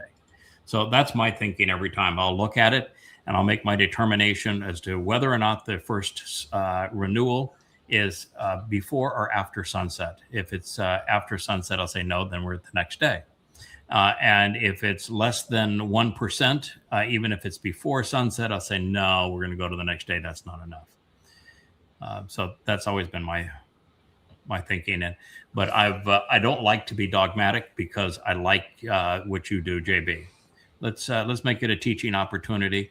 I don't want to give you the date. I would rather provide the information so that you can go through the process because it's a teaching moment to think this through. And of course, it was originally conveyed because the Exodus occurred when the flax was in flower and barley was still green and growing in the fields. And the winter crop of barley is harvested when it's still green and growing and receptive, which is right around the vernal equinox. And the flax begins to flower around the vernal equinox. So the first year of the first month of the new year is when the light begins to be reflected on the moon closest to the vernal equinox, because the climate has changed a lot, and particularly in the Promised Land has become much more arid than it was previously, and that affects things. And the area around Jerusalem isn't used for farming anymore. So we can't say, well, it's a barley crop in and around Jerusalem. Weather's different, and they're not growing much barley there. So this is just a way of knowing when it happens, just based upon our thoughtfulness and observations. So this is how we come up with it. But we recognize that Pesach Matzah B'Kodim is part of Chag Matzah. Chag Matzah is a 7-day event, and it is the most important time of the year. And it is about removing yeast from our lives and from our diet, because yeast is a fungus that permeates the bread of life. And God says, that's what I'm removing through what Doe did. He carried the corruptive fungus of our religious rebellion from God into Sheol to deposit it, never to be seen again. He removed it, never to be seen, which is exactly what God says in his instructions with the yeast. Take it away, never to be seen again. Best place to put it would be in Sheol, which nothing ever escapes. Good place to have it trashed. And that's where he took it, and that's what it represents. It's a removal of religion. That's the reason why rabbis don't celebrate matzah. They designated it as an ingredient for Passover. They don't know that matzah is the removal of religion and political corruption from our lives, and it being taken to Sheol. They don't recognize Sheol exists. They don't recognize religion as a corruption, and they don't recognize that Chag Matzah is the core and heart and meaning of the celebration, which means they're just not listening to God. They cannot claim to be Torah observant and to miss that. And of course, they don't celebrate B'Kodim. They have no clue as to what it represents. It's a shame. And the saddest thing of all is, in the midst of all of this, they set a place setting for Elijah. Yeah. Have they any clue what God picked Eliah for a single reason? What was Eliah's thing? What was Eliah committed to? Wipe out religion and politics. That is correct. So the rabbis are both religious and political. He would be they are going to be his first victim. That person you want at your table. Oh my God. He's going to rid the world of all religious and political Jews. Well, my responsibility is getting rid of the religious and political Goyim. So, he's the wrong guy to invite to your religious feast.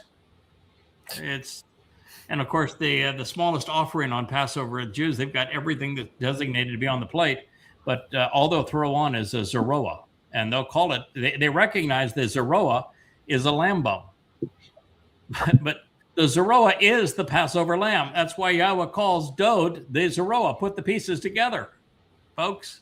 Sacrificial lamb. Yeah. Put some lamb in there. Right. God announces twice in this Mizmor that Dode is the zeroah. And you're putting the zeroah on the plate, and yet you can't figure it out. It's pretty sad. They don't even have lamb as part of their Passover meal, right? Hardly. I mean, it's a minor part of the meal. It proves that you were that Yah doesn't want a whole lot of family members out of this first group, because otherwise he'd have to send you here about 50 years earlier. Yeah. I think that God's well, first of all, God has timing, and so he's inserted these players to stay on on his timeline. Right. But if his timeline were delayed 25 years, we wouldn't have anybody to talk to. This current generation is so dumbed down that we'd have nobody to talk to. like the last two generations. They can't think. Your son is a remarkable example, Will, but for the most part, Gen Z is thoughtless. And the other problem is that with social media creating this artificial world, and with AI blurring the lines between real and fake, we're reaching a point where it's going to be impossible to tell people the truth and have them recognize what's true and false, and then to be able to process it intelligently. So, as you say, JB, with your daughter, you're going to have to raise her, and you are raise her to understand and appreciate the things of Yahweh. She's young, so that she makes the journey with us, because otherwise it's going to be rough out there. She already gets into it some with her classmates and stuff about Yahweh, because she'll straight up tell them there's no Jesus. Yeah, there is no Jesus. Good for her. Yeah, good for That's her. tough in Texas. Yeah, and of course, Will. Yeah, of course, it doesn't make her very popular. No. She's got some good friends that are okay with it, and they just kind of don't talk on that subject. But yeah, did Jake talk about it at all, or is he quiet about it? Will? I think Will's lost. We've lost audio for Will there.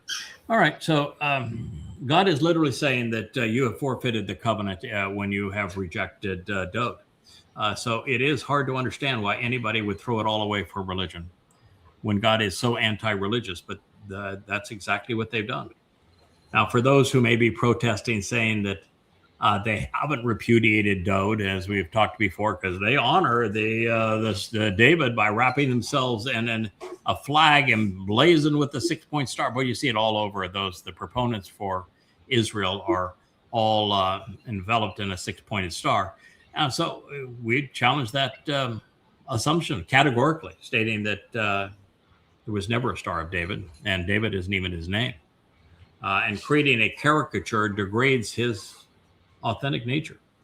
It is one of the many stars. He is not one of many stars, I should say, nor is he part of a religious zodiac. Yet, Zohar would have him be that. Not only would Dode be recognized by the number 3 that represents his the 3 Moed Mikre that he fulfilled, it's the intersecting triangle is purely pagan.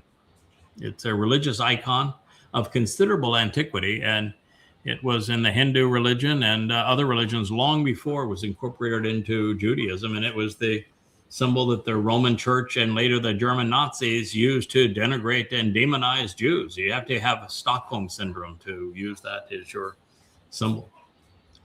So a little explanation may be helpful as we consider this next statement. I want to try to introduce it. You've already, Will actually, I think, was the one that spoke of it, breaking down the sheepfold. The sheepfold, whose walls have been torn down by religious Jews, represents barriers around the covenant, which were designed actually to keep the religious out, to keep the political at bay, to keep the conspiratorial away from the covenant. God has to have a filter. He has to have walls so that those who do not know him, those who are opposed to what he represents, don't ruin it for those who he wants to have as part of his family. So it reads, you have broken down and destroyed. You have breached, and hostility you have shattered, negatively impacting his entire sheepfold and all of its walls. You have caused the undoing, the degradation and destruction of his fortifications. So that's damning, as you mentioned earlier. Will, they tore down the sheepfold. The sheepfold, the covenant is where God has called his sheep home, and the shepherd is Dode, and they've torn it all down. And by tearing it down, they eliminated the means that God had to keep those part of his family safe and to keep those who don't belong out. It's kind of like the walls of Eden. Yeah. Yeah, very much. And rabbis have torn them down. They're not only not part of the covenant, they've deconstructed the covenant. So as a rebuke to every religion, Yahweh has deliberately restricted access to his covenant. So there are walls around it, effectively keeping the religious and political out, whether ignorant or adverse to the 5 conditions that God established for entry, and there's 5. Men like Akiba and Maimonides, Paul and Peter, have sought to annul the Almighty's intent while projecting their own rules, and God's not buying it. Now, I want to be a little careful here. I've long had the debate about the person known as Peter, because his real name was Shimon.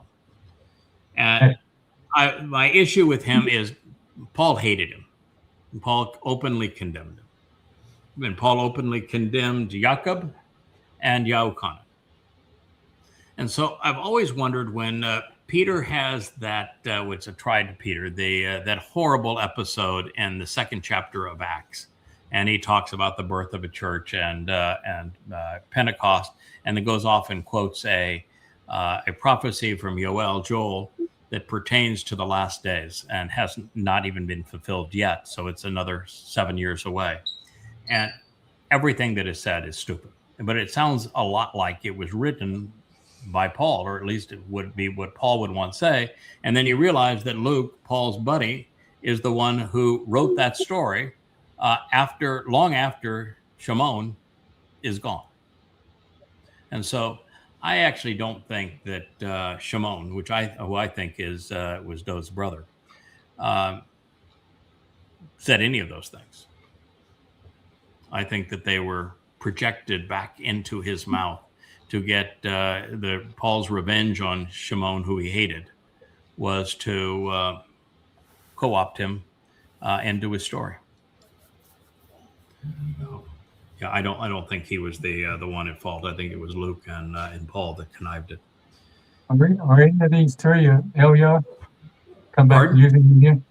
Are any of these 3 brothers this second being recycled? Have been recycled? Yeah, could one of the 3 brothers have been Elia? Sure. Mm-hmm. Yeah, but it's difficult. The reason it's difficult for us to know is that all we know is that there were brothers, because that's the only way that Paul would have somebody to rebuff and to attack that would have been associated with the true Messiah when he created his myth, were those who represented the true Messiah. That's why he had to attack them. So we know that he had to have brothers, but we don't know really what any one of the brothers said, because it wasn't their job to write about what Dode did. It was their job to protect their brother up to the point that their brother fulfilled Pesach, Matzah, and Bekurim. Then their job was done, because Dode had already written everything we needed to know about Pesach, Matzah, and Bekurim. Now, is it possible that they actually did write something, and that something they wrote was the Ibanim, and that the leaders of the Ibanim, who are the ones who provided us the narrative of the Sermon on the Mount and the Olivet Discourse, which are exceedingly pro-Torah and anti-Christian? Is it possible that those 3 individuals are the ones who wrote down what Dode said? Yeah. But would that be enough for us to project Elia into the lives of one of them? I don't think so. No, I think you need more. Curiosity. Yeah, I haven't done the study yet. I think that it has been broached some, but the character that reminds us most of Elia in terms of his bold style, his soaring rhetoric, and his courage would be Samson. Yeah, I think Samson is the closest analog to him. But I haven't done the study because it's not something that, even if I were to identify, I don't think it's something that is going to change the story for us all that much. I think it's important to follow the lesser luminary through all of his insertions his wife, because she plays such a big role and throughout in all of them. And of course, Dode and we know for certain Elia is having those 3 lives because he has to live the 3. He's already the one. He's coming back. There's Dylan coming back as one of the 2 witnesses, and then he has a brief sacrifice to provide the goat's blood for anointing the Ark of the Covenant. At which time he is going to be the happiest man alive to get rid of his physical body, to be part of those of us who have bodies become optional. That's why I'm happy to serve as the Adama Parah, because it's the physical body that goes, and that means that from that point on you can dial up whatever body you want. I think it's pretty cool. I think that we will probably have some of our look. I don't think God would like it very much if we completely disguised our identity. And so I think there's probably a significant amount of certainly the facial features going all the way through, in my case, with Enoch, with Noach, with Midod, with Obed Edom, Ethan Haj Rocky, Boaz twice. And now is Yada. I think there's probably some of that.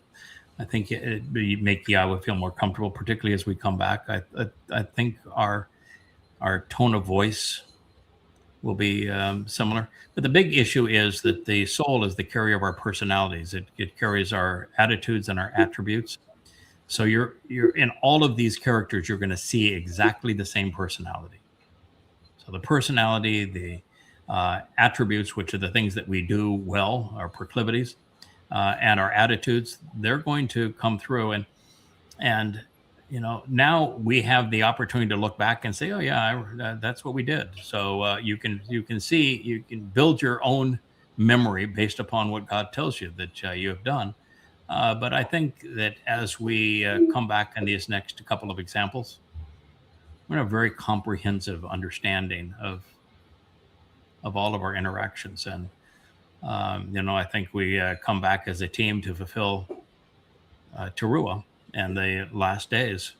We're all going to come back with a full knowledge of what we did in this life and what we learned while in Shamaim. And, we're coming back very much enriched.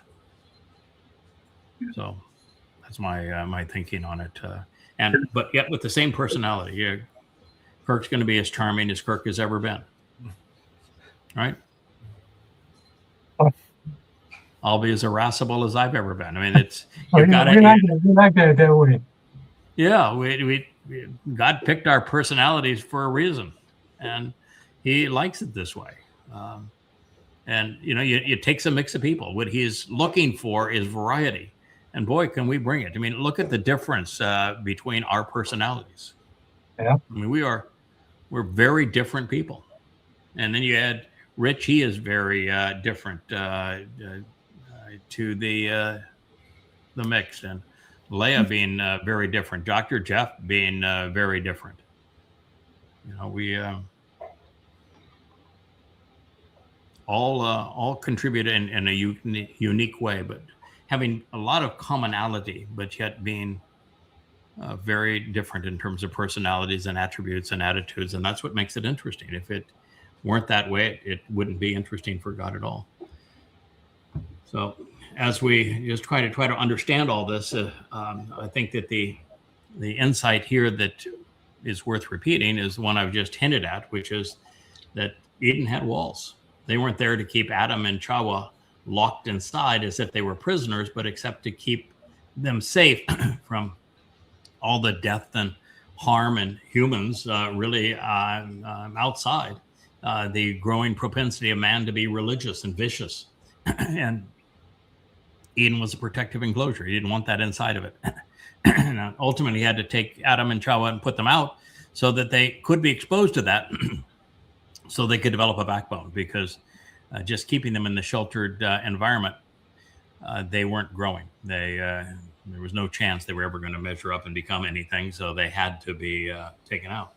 So I also think that in this regard, that again, the protective enclosure of Eden, Great Joy, was, as the name implies, it was fun because the antagonists were excluded. But I also think it's a microcosm of the earth. I think the earth is the place in this universe that's the most conducive to life. I watch a lot of scientist shows every evening, and at least one every evening, and a political show every evening, and a war assessment show every evening, sometimes two. And I watch our own program every evening, and that's about all I can do. But one of the things that I've learned is that scientists have come to realize that there is no life on any other planet, and that intelligent life on another planet isn't unlikely, it's impossible. There are way, way, way too many requirements, and it's way, way too improbable that we would find intelligent life on any other planet. I read a lot of sci-fi, especially growing up, and one of the concepts that was I can't remember the name of the book right now, but it discussed the idea that there's literally no evolutionary advantage to consciousness. So the likelihood of it evolving on another planet is so extreme because we cannot find an actual advantage to it. It actually puts you at a disadvantage because conscious people, you're more likely to go take care of your wounded friend and risk your life. That's disadvantage to evolution. So the likelihood of life, possibly microbial life, even maybe some flora or fauna, but the likelihood of conscious beings is pretty slim. Yeah. The other thing that's incredibly slim is large brain intelligence. Mm-hmm. Our brains consume about 20 to 25% of our energy, and there is no evolutionary advantage to them. They are a disadvantage. And so there is literally no chance that humans with a large brain and that much resource being consumed by something that does not encourage survival. You look at the things that haven't changed, the sharks, little pea brain. You don't need a big brain to look at the dinosaurs and all of those hundreds of billions of years that there was a dinosaurs and all the variations of dinosaurs. There was never a smart one, and never one that started writing or communicating in a language to other dinosaurs or build habitat. Never a single dinosaur with whom you could have a conversation with and ever looked up in the sky and says, I wonder where the first dinosaur came from. Never happened.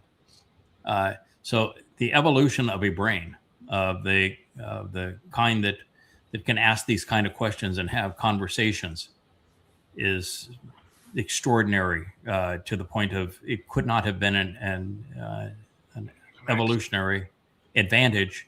And we look at all of the various creatures, and there's only one that did it. So it wasn't anything other than a mistake. And it just found an interesting increase in time to survive. Otherwise, it wouldn't have survived. And it's apparent that it's not going to survive very long because it can do. That's why God grieved about creating the Salma man.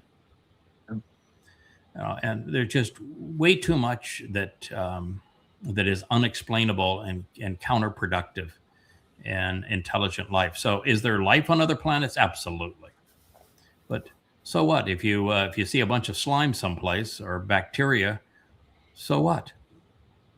Doesn't do anything. You can't talk with it. You can't have an experience with it. And then the other thing, of course, they recognize is just not only is the Earth so fine-tuned for life. It is, the Eden is a microcosm of Earth. It's a sheltered environment that's ideal for life. But the other part of it is, let's just pretend that there's another form of intelligent life somewhere in the universe. We could never, ever communicate with each other. We could never visit each other. There is no way that a human is ever going to get past Mars, which is as far as we could ever even hope to be able to travel as a human. And if we ever get to Mars, we'll die there. We'll never get back. And Mars is nowhere. I mean, it's the closest planet in our solar system. there is an impossibility that humans would ever get to one of the moons of Saturn or Jupiter. And if we got there, the radioactivity and all those other kinds of things wouldn't work. And like in Titan, it's the oceans are gasoline. I mean, it's it's impossible. You want to get to Venus, you even in the most protective of enclosures on Venus, before the pressures would kill you and the heat would melt your structure, you might have 20 minutes to survive. And Mars is unbelievably hostile. And so humans just can't get anywhere. And you can never accelerate anything near the speed of light.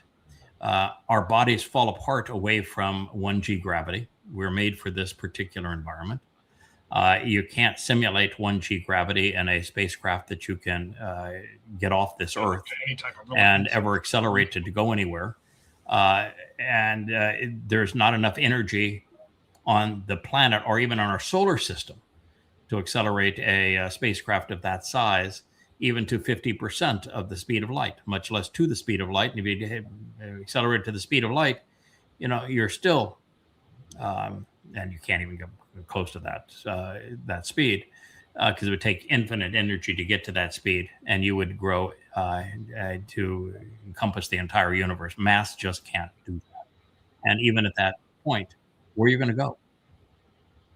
You can't get to it. I mean, just literally no place to go, even if you could accelerate to some high percentage of the speed of light. You can't get anywhere. And if you were to accelerate anywhere close to the speed of light, then the entire universe is deadly. Every particle in space would rip your spacecraft apart. And if you were to accelerate to that kind of speed, how are you going to decelerate? Then how are you going to land on another planet? How are you going to even find another planet that has any potential of having an oxygen-rich atmosphere and be the right distance from the right kind of star that is habitable, that has the ability to support life? It's never going to happen. So we are the anomaly. We are the Garden of Eden on this planet, and people like to argue that with the size of the universe, there's bound to be some other habitable planet out there. Yeah, but what's the likelihood of it being within any place we could reach within 10 generations of people? No, of course not. The problem is that what we have determined is because of cosmic explosions and supernova and that sort of thing that are so destructive, that you can't have life in any galaxy that is near other galaxies. You have to have, the galaxy has to be in a bubble away from other galaxies. The Milky Way is unique in that regard. So most galaxies don't even qualify, because most galaxies are part of galactic systems. And they're so close they pass through each other. Right. So you can't, you cannot have life in a galaxy, which would be the vast majority of them. They're close to other galaxies. The second is that within a galaxy, the only place you could possibly have life would be in one of the outer arms. It can't be too far out, because then the stars are too weak. And if it's too far in, then the radiation and other cosmic events would obliterate life regularly and never give it the chance to develop. And so it has to be in an outer band. Now you're talking about a tiny fraction of the number of galaxies and a tiny fraction of the space within each galaxy. And then, you have to have there's only one kind of star that's capable of doing this, that isn't too unpredictable, too unstable. Like a red dwarf won't do it. Most stars are red dwarfs. They won't do it. And the really large, powerful stars will overwhelm a planet. So it has to be a sun about our size, which is quite unique. And you've got to have a moon that is abnormally large for the planet, which ours is. Otherwise, you don't get tides, and you don't get the stabilized orbit and rotation that we have, which are absolutely necessary. A planet that's tidal locked to its sun is incapable of producing life. and then you have to have a magnetic field, which can only happen in a planet that's a rocky planet that has or just a planet that's large enough to have one, and for that to be maintained. But you can't do it on a gas giant, because on a gas giant they become deadly and way too strong. But you can't support life on a gas giant. But speaking of gas giants, if you don't have a gas giant in your solar system that is the right distance from your planet, then the bombardment of asteroids will take out all life on your planet. So you have to have that as well. You have to have tectonic plates. Without tectonic plates, there aren't the climactic zones that make the various forms of life and the upward mobility of life even possible. You have to be exactly the right distance from the star with the right kind of star. And then after all of that, the chance development of microbial life is so infinitesimally small, particularly since it has to find a way to reproduce and feed itself in that first generation, making it ridiculously slim. And then there is nothing that would ever say that life should involve more complexity, because that has to be a mutation in the genome, which is almost always fatal. It just gets to the point where the people are honest about it, say, okay, yeah, there's a lot of planets out there and a lot of solar systems, but no, there is this is unique. It was created for this purpose. It is a big version of Eden. That's why God's returning the earth to the conditions of Eden. That's how it was designed. And while we may create life on other planets using DNA and have some fun with it, there's no place else. We are very unique, and the whole myth of UFOs and of aliens. It's all science fiction. It's all fiction. We have never been visited by an alien species. There are no UFOs. And it's impossible for anybody else to get here. They wouldn't even know where to come. And they're not traveling at even a fraction of the speed of light. And there's no this idea you're going to warp time or have a warp drive. It's ludicrous. The other points I always loved. I can't remember. This was either something that I heard you say early on, or it was something I heard in an interview with Gerald Schroeder. But I pointed out that for life that randomly comes into existence to matter, three things have to be there.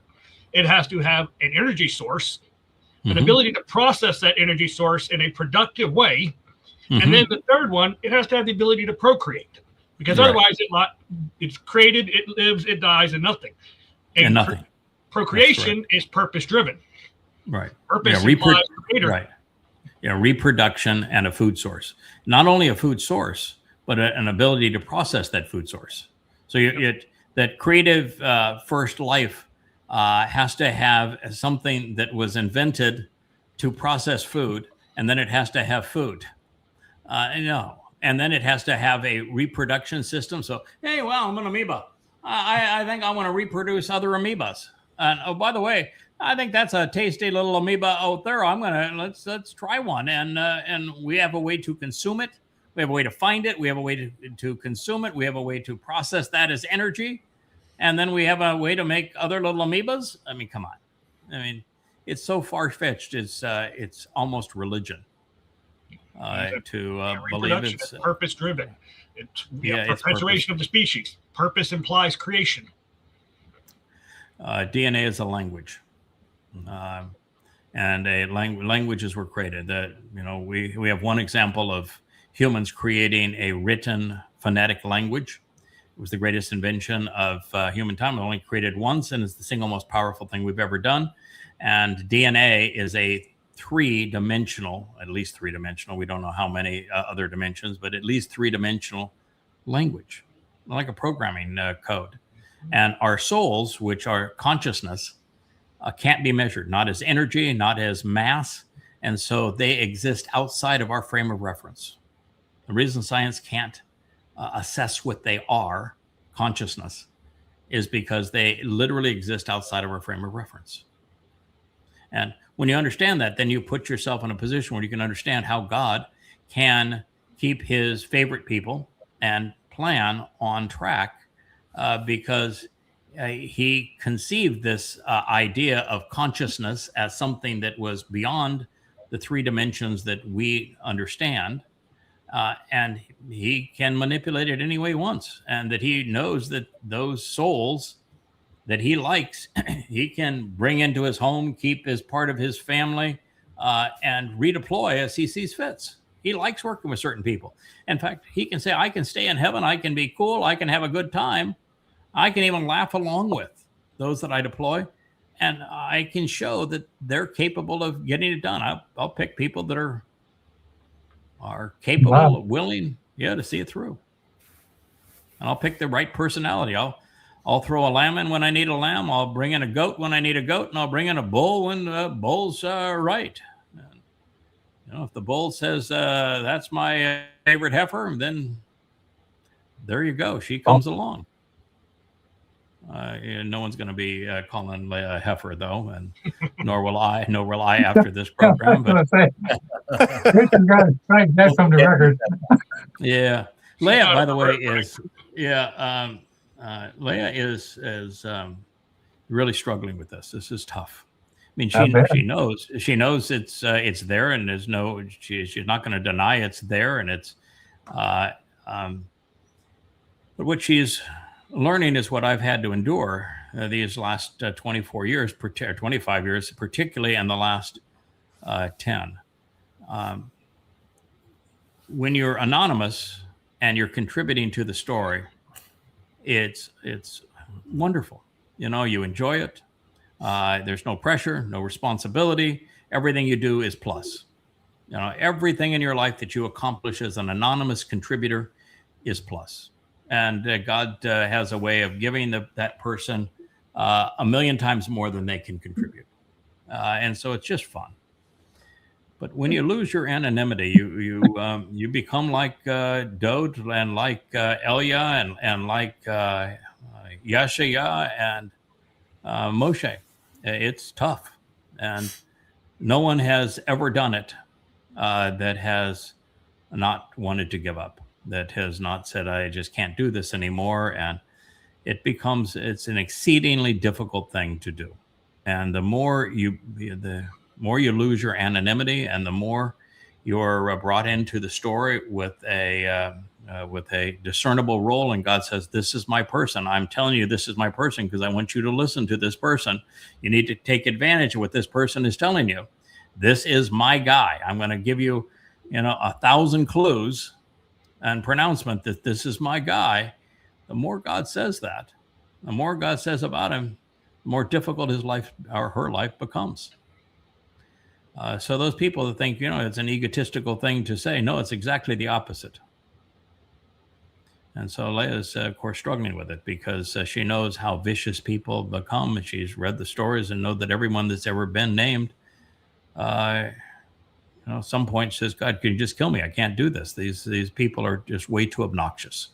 And look what has happened with the people have torn Leah up, just absolutely abused her in the worst possible way. And that whole cult that exists out there, they just absolutely despise her. It's tough. And so she's recognizing that. And it was lovely that she made a contribution to the show tonight. We go too long. It's longer than she wants to sit still. But she knows just how vulnerable she has become now that she is a named and known player in the story. And it's, boy, the anxiety and the sleepless nights, and your first experience at hers is, all right, I need to contribute more. So she's an introvert working with like 40 people, and she is up to 2-3 o'clock in the morning working right through. She sits in her chair, bad back and all, and she will do it all day. I mean, we'll even sit down for a meal. She says, I got to go. I'll try to have a conversation. I got to go. I got things to do. It's just constant. And so your first inclination is, all right, God, if you trust me in this way, this is what you want done, then I'm going to honor your trust. And so you have a tendency to work yourself till there's nothing left. You just keep on giving until there's literally nothing more to give, and you become like Moshe and Elia and all of them, where you just say, God, I can't do this anymore. And I keep on saying, pace yourself, girl. I've been doing this 25 years now. I'm built for this. Now, you're not built for it. And if you don't pace yourself, it'll eat you up alive. So for those who think that she is being, or I'm being presumptuous in all of this, I want to tell you the opposite is true. Leah had an experience in life, enough experience just to know that being a public figure was a bad thing. And I had many where, I came to this island because I didn't want to be a public figure.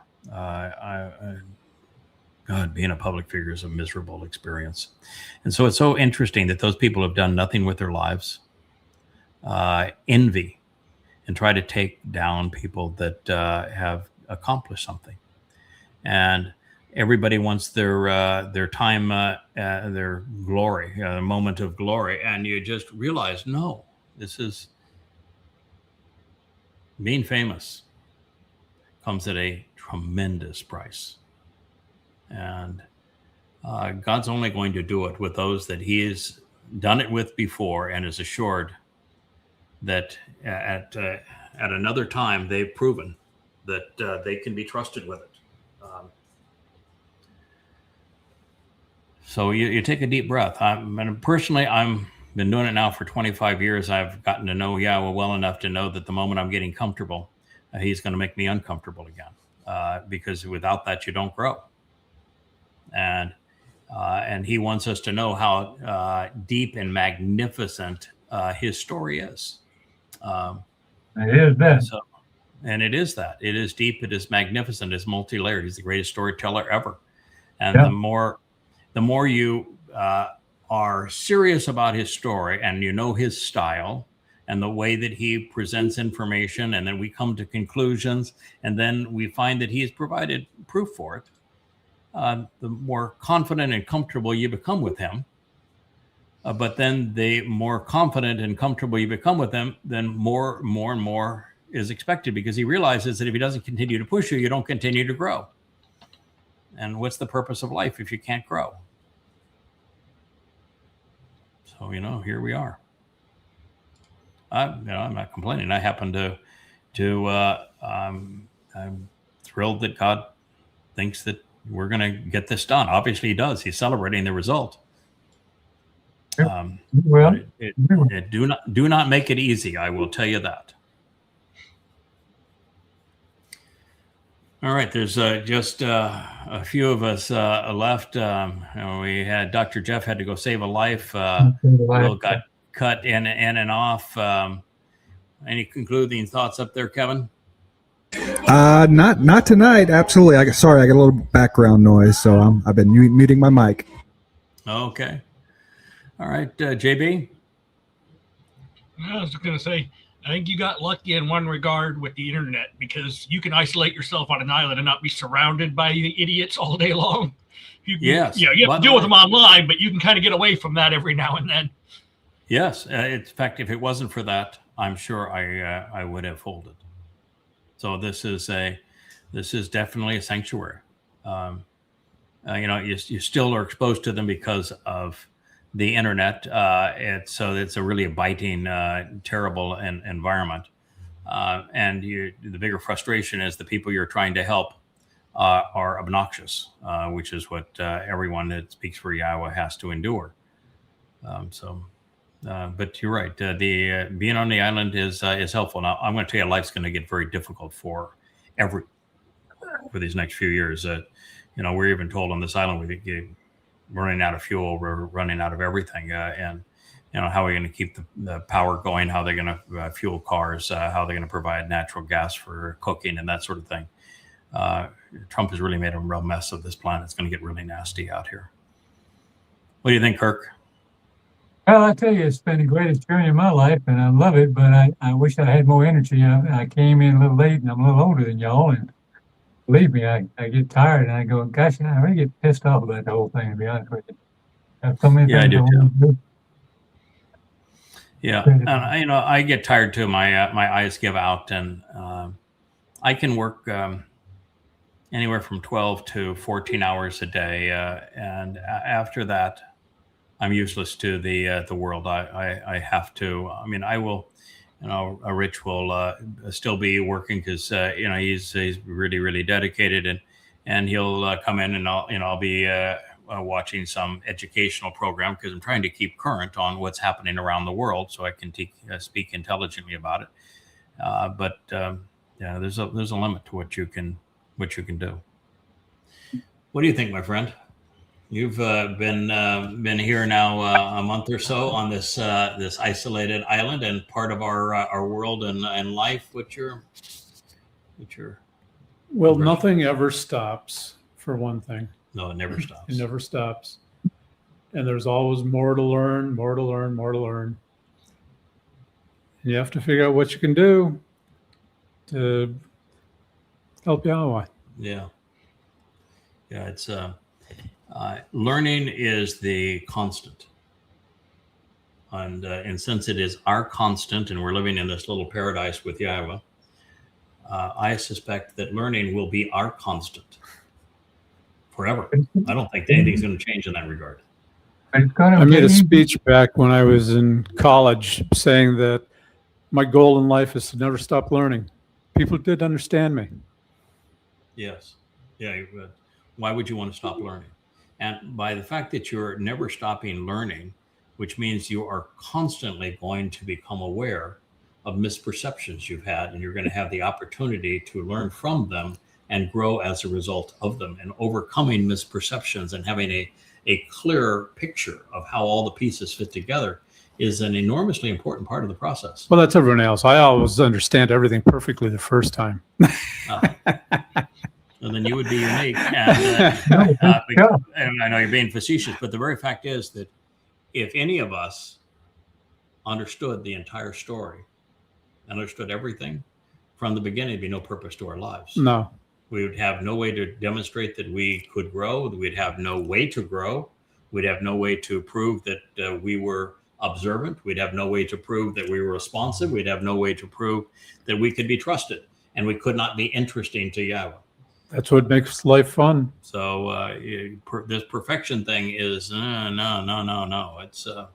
It is about this whole process, and then saying, this insight to affirm that we're right. Our knowledge and understanding, our connections drew us to the conclusion that Adam is Dode. And when you realize that and how it then pulls the whole picture together from beginning to end, it's didn't know that 2 weeks ago. No, and it makes the whole story flow properly. It does. It does. Yeah. It took about that long to find out it was right, though. Once you read it, I go, oh, it's right. Oh, yeah. I mean, I thought it was when you said it, because you make an awfully good argument. But yeah, when you look at it right there in print, you go, well, why didn't we miss that?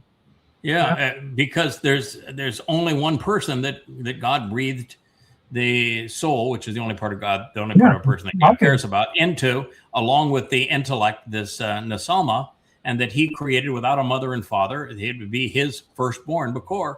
It's obviously Dode as Adam. So that was obvious. And then you see the overlap of personalities.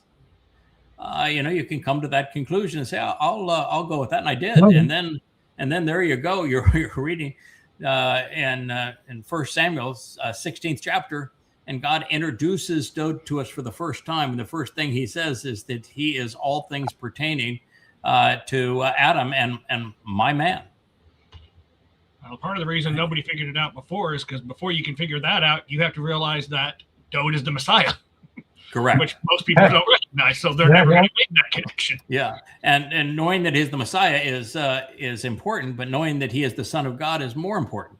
Yeah, and then knowing that he is the returning King is more important than that, and that knowing that he is the Zeroah who fulfilled Pesach, Moas, and Bekurim is more important than that. And then recognizing, well, even before you recognize that he is Adam, you know that he has 3 lives. And so there's something special that God can do with a nephesh soul, isn't there? So all of it just adds to it until you come to, until you add all that together and understand how those things work, you're not in a position. Yeah. And, and I realize that for most people, what we're saying here is just, and if you were naturally prone to be hostile to us and to what we're saying about God, which would be all religious, conspiratorial, and overtly political people, you're going to have a conniption fit on it. Like that's, they write terrible things about me when I say that when I read the 31st Mashal, and it speaks of Leah as the M of Dod and the Amma, and she's the Ashar. And it says 3 times very positively that this interaction is with her Baal, her husband. Oh, yeah, they jumped all over that one, didn't they? Oh, my God, they had a conniption fit over that. And then you realize, okay, so you want to tell me that Baal is always bad? Then why did Yahweh tell us that he was Baal to his covenant family? I mean, he says, I was your Baal. So you're going to say that God must be Satan then? Are you out of your mind? Or when one of the earliest prophets, his name was Balaam. A husband and a marriage that's part of the covenant is a very good thing. That's why Yahweh uses the term positively. Just because Satan took the term and corrupted it, it doesn't mean the term's bad. It's just like Asher being attributed to Leah and being attributed to both Leahs, my Leah and the Leah of Jacob, and to have a son of Jacob, son of Yisrael, being named Asher, and to have Asher being one of the most repeated terms relative to God used anywhere in the Torah, it's a positive thing. And yet Satan took it and ran with it as Asherah, even calling Asherah the blessed and beneficial, which is why you get, Hail Mary, blessed of God, this whole thing, blessed mother of God. They took a truth and corrupted it for their religion. Well, they even did it to Torah. They took Torah and turned it into law. That's right. So, Torah is a religious term in Judaism that is horrid. But does that make the Torah bad? No. El was the name of the Canaanite god. Does that mean El's bad? No. That just means Satan is very good at corrupting Yahweh's words. Correct. Just dresses it up a little bit at a time, and you go, oh, well, that must be it. It looks kind of like it. Yeah. And the passage that the numbskulls will quote is in Yirmiyah, and in that particular passage, the person that is associated with Baal that God is besmirching is negating the value of his name. They're erasing his name and they're replacing his name with a Baal, and yet, here we go.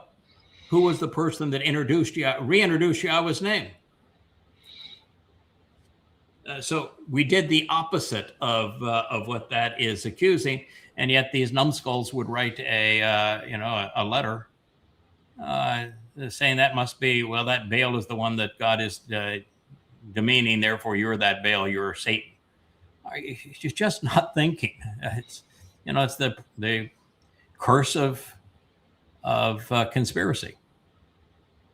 They're still religious. Yeah, you see a dot on the wall and you can't see anything past it, and everything revolves around the dot on the wall. And I think, Perry, as you were here, you recognize that the thing that is important to us is the big picture. Sure, we'll look at the details, but only the details as they relate to the big picture. That's it, exactly.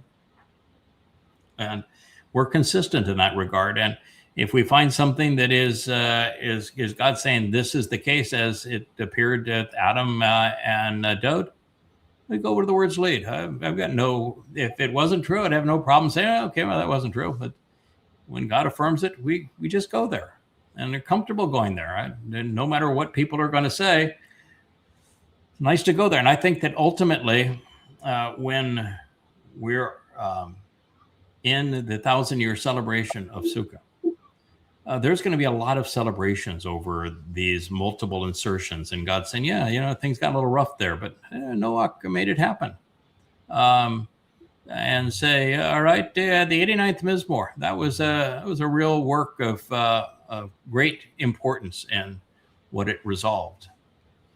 And serving his Dod's mother and father when he had such a crappy mother and father previously, before fulfilling Pesach Matzah Makodim, that was really an important thing. I'm glad that you had that experience. Or can you believe that I told the story of Ruth and Boaz for 3,000 years before anybody figured out who they were? Gave them, 100 clues.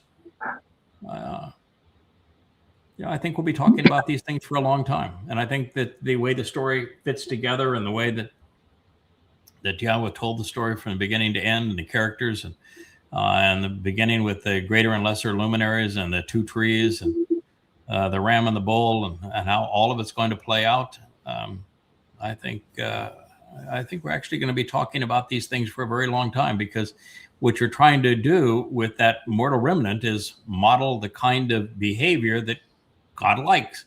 And God's not redeploying these souls routinely because he dislikes them, is he? No. So these souls represent something that God likes. And since they and the group with them are the ones that God's art is deploying as the exemplars, well, wouldn't you want to pay attention to what they're doing? And, they're not perfect. They're not trying to pretend they're perfect.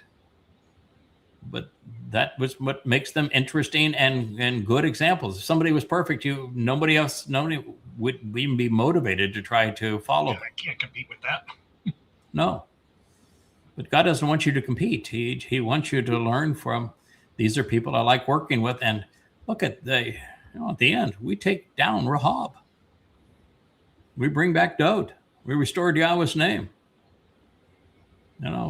A mortal with the right soul, the right backing can do a lot. You look at all that we've accomplished over these 25 years, we've done a lot. And now, particularly with the website, the way it's coming, it's extraordinary. Looking at it, it was good. Yeah, it does. It really is coming together beautifully. And we'll make some more improvements on it over this weekend. I think we got a little far afield on some of the issues, but we're going to dial them in. And my view is that soon we'll be right there. Like the Ask Yada feature right now is really quite good. It does a real nice job of doing the search and answering the questions. The translations is magnificent. The glossary is wonderful. The Dead Sea Scrolls is world class. The blog section is great. The vlog is wonderful. The shorts are wonderful. The book presentation is unlike anything you'll find anywhere in the world. It is literally world class. That timeline is coming together beautifully. And I think that there's just one thing we need to develop, which is the communication, the chat function, so that we can use this as the way that we communicate among ourselves. And when that's there, we're going to have something really special. You already do have something really special. Yeah. But, and I love the fact that the Do Yada is now integrated into it, and the invites are integrated into it. They're so beautifully done, and the music is one of the highlights, and it's integrated into it. There's a lot of treasures. There. The search is now wonderful. It's a marvelous job. So we'll just keep on fine-tuning. We got a little time to do it, and we're going to do everything we can between now and then, and that's really what our focus is. And, we're trying to develop the covenant family so that we're ready to do our job. Well, it is now 2.5 hours. So, Perry, anything last you want to say before we say goodnight? The only thing I have to say is if you go where the words lead, you don't have to second guess yourself. You don't. And if you try to listen to what Yahweh has to say and support what he wants done, and try to model your personality, attitude, responses to his. And, he's a lot different than people think. He's got an edge to him. And he hates religion and politics, and he is not compromising. And so if you kind of try to take his same approach, you can't go wrong. If God says, this is how I'm going to do it, and you try to do it that way, chances are it's going to work out pretty well for you. What do you think there, Rich? Like I always say, we have a lot of work to do. Yes. We've got 14 months to actually make a big difference and help a lot of the semi-newer covenant members grow up. But you got to approach these Mikre respectfully. Yes. And really understand what's about to happen. Yes. And just take advantage of what we got, what time we have. And make a contribution to what we're presenting, so that we show up before Yahweh and He's pleased. Yep. And it's really important that He be pleased with what we're doing. That's what I want. Yes. I want to be happy. Yeah, you did a good job, kid. I don't want nice I don't job. need to be famous like you. I'm just gonna hide in the background. Yeah, I liked it better when we didn't have cameras. Yeah, I did too. Life was so much easier. I like we had commercials. We go, I could go pee. Yeah, that was a big ask when Yahweh said, I want you to, first of all, you're going to lose your anonymity, but you're going to start speaking to my people. You're going to turn on the cameras. The big ask by God. A big ask, because it changes our lives so tremendously. You're just so enormously vulnerable at that point. When I wrote Prophet of Doom and got 1,000 death threats, the one thing that I avoided like the plague was a camera. I would do radio shows. I was already doing them on my own name, but I had avoided the camera. And while I was anonymous as Yada, you wouldn't find any picture of me anywhere. I was doing everything I could to avoid attention. That's just not possible anymore. Not without disappointing God, and we're just not going to run away from what He has said. So here we are doing our thing. Take advantage of what time we got. Yep. All right. Well, Shabbat Shalom, everyone. Shabbat Shalom. Thank you all for your contribution. We'll look forward to talking to you next week. Goodbye. Thanks for the double show, guys, back to back. Good night. Hey there, thanks for tuning in. That was Fetch. Gotta run now. Catch y'all on our next podcast.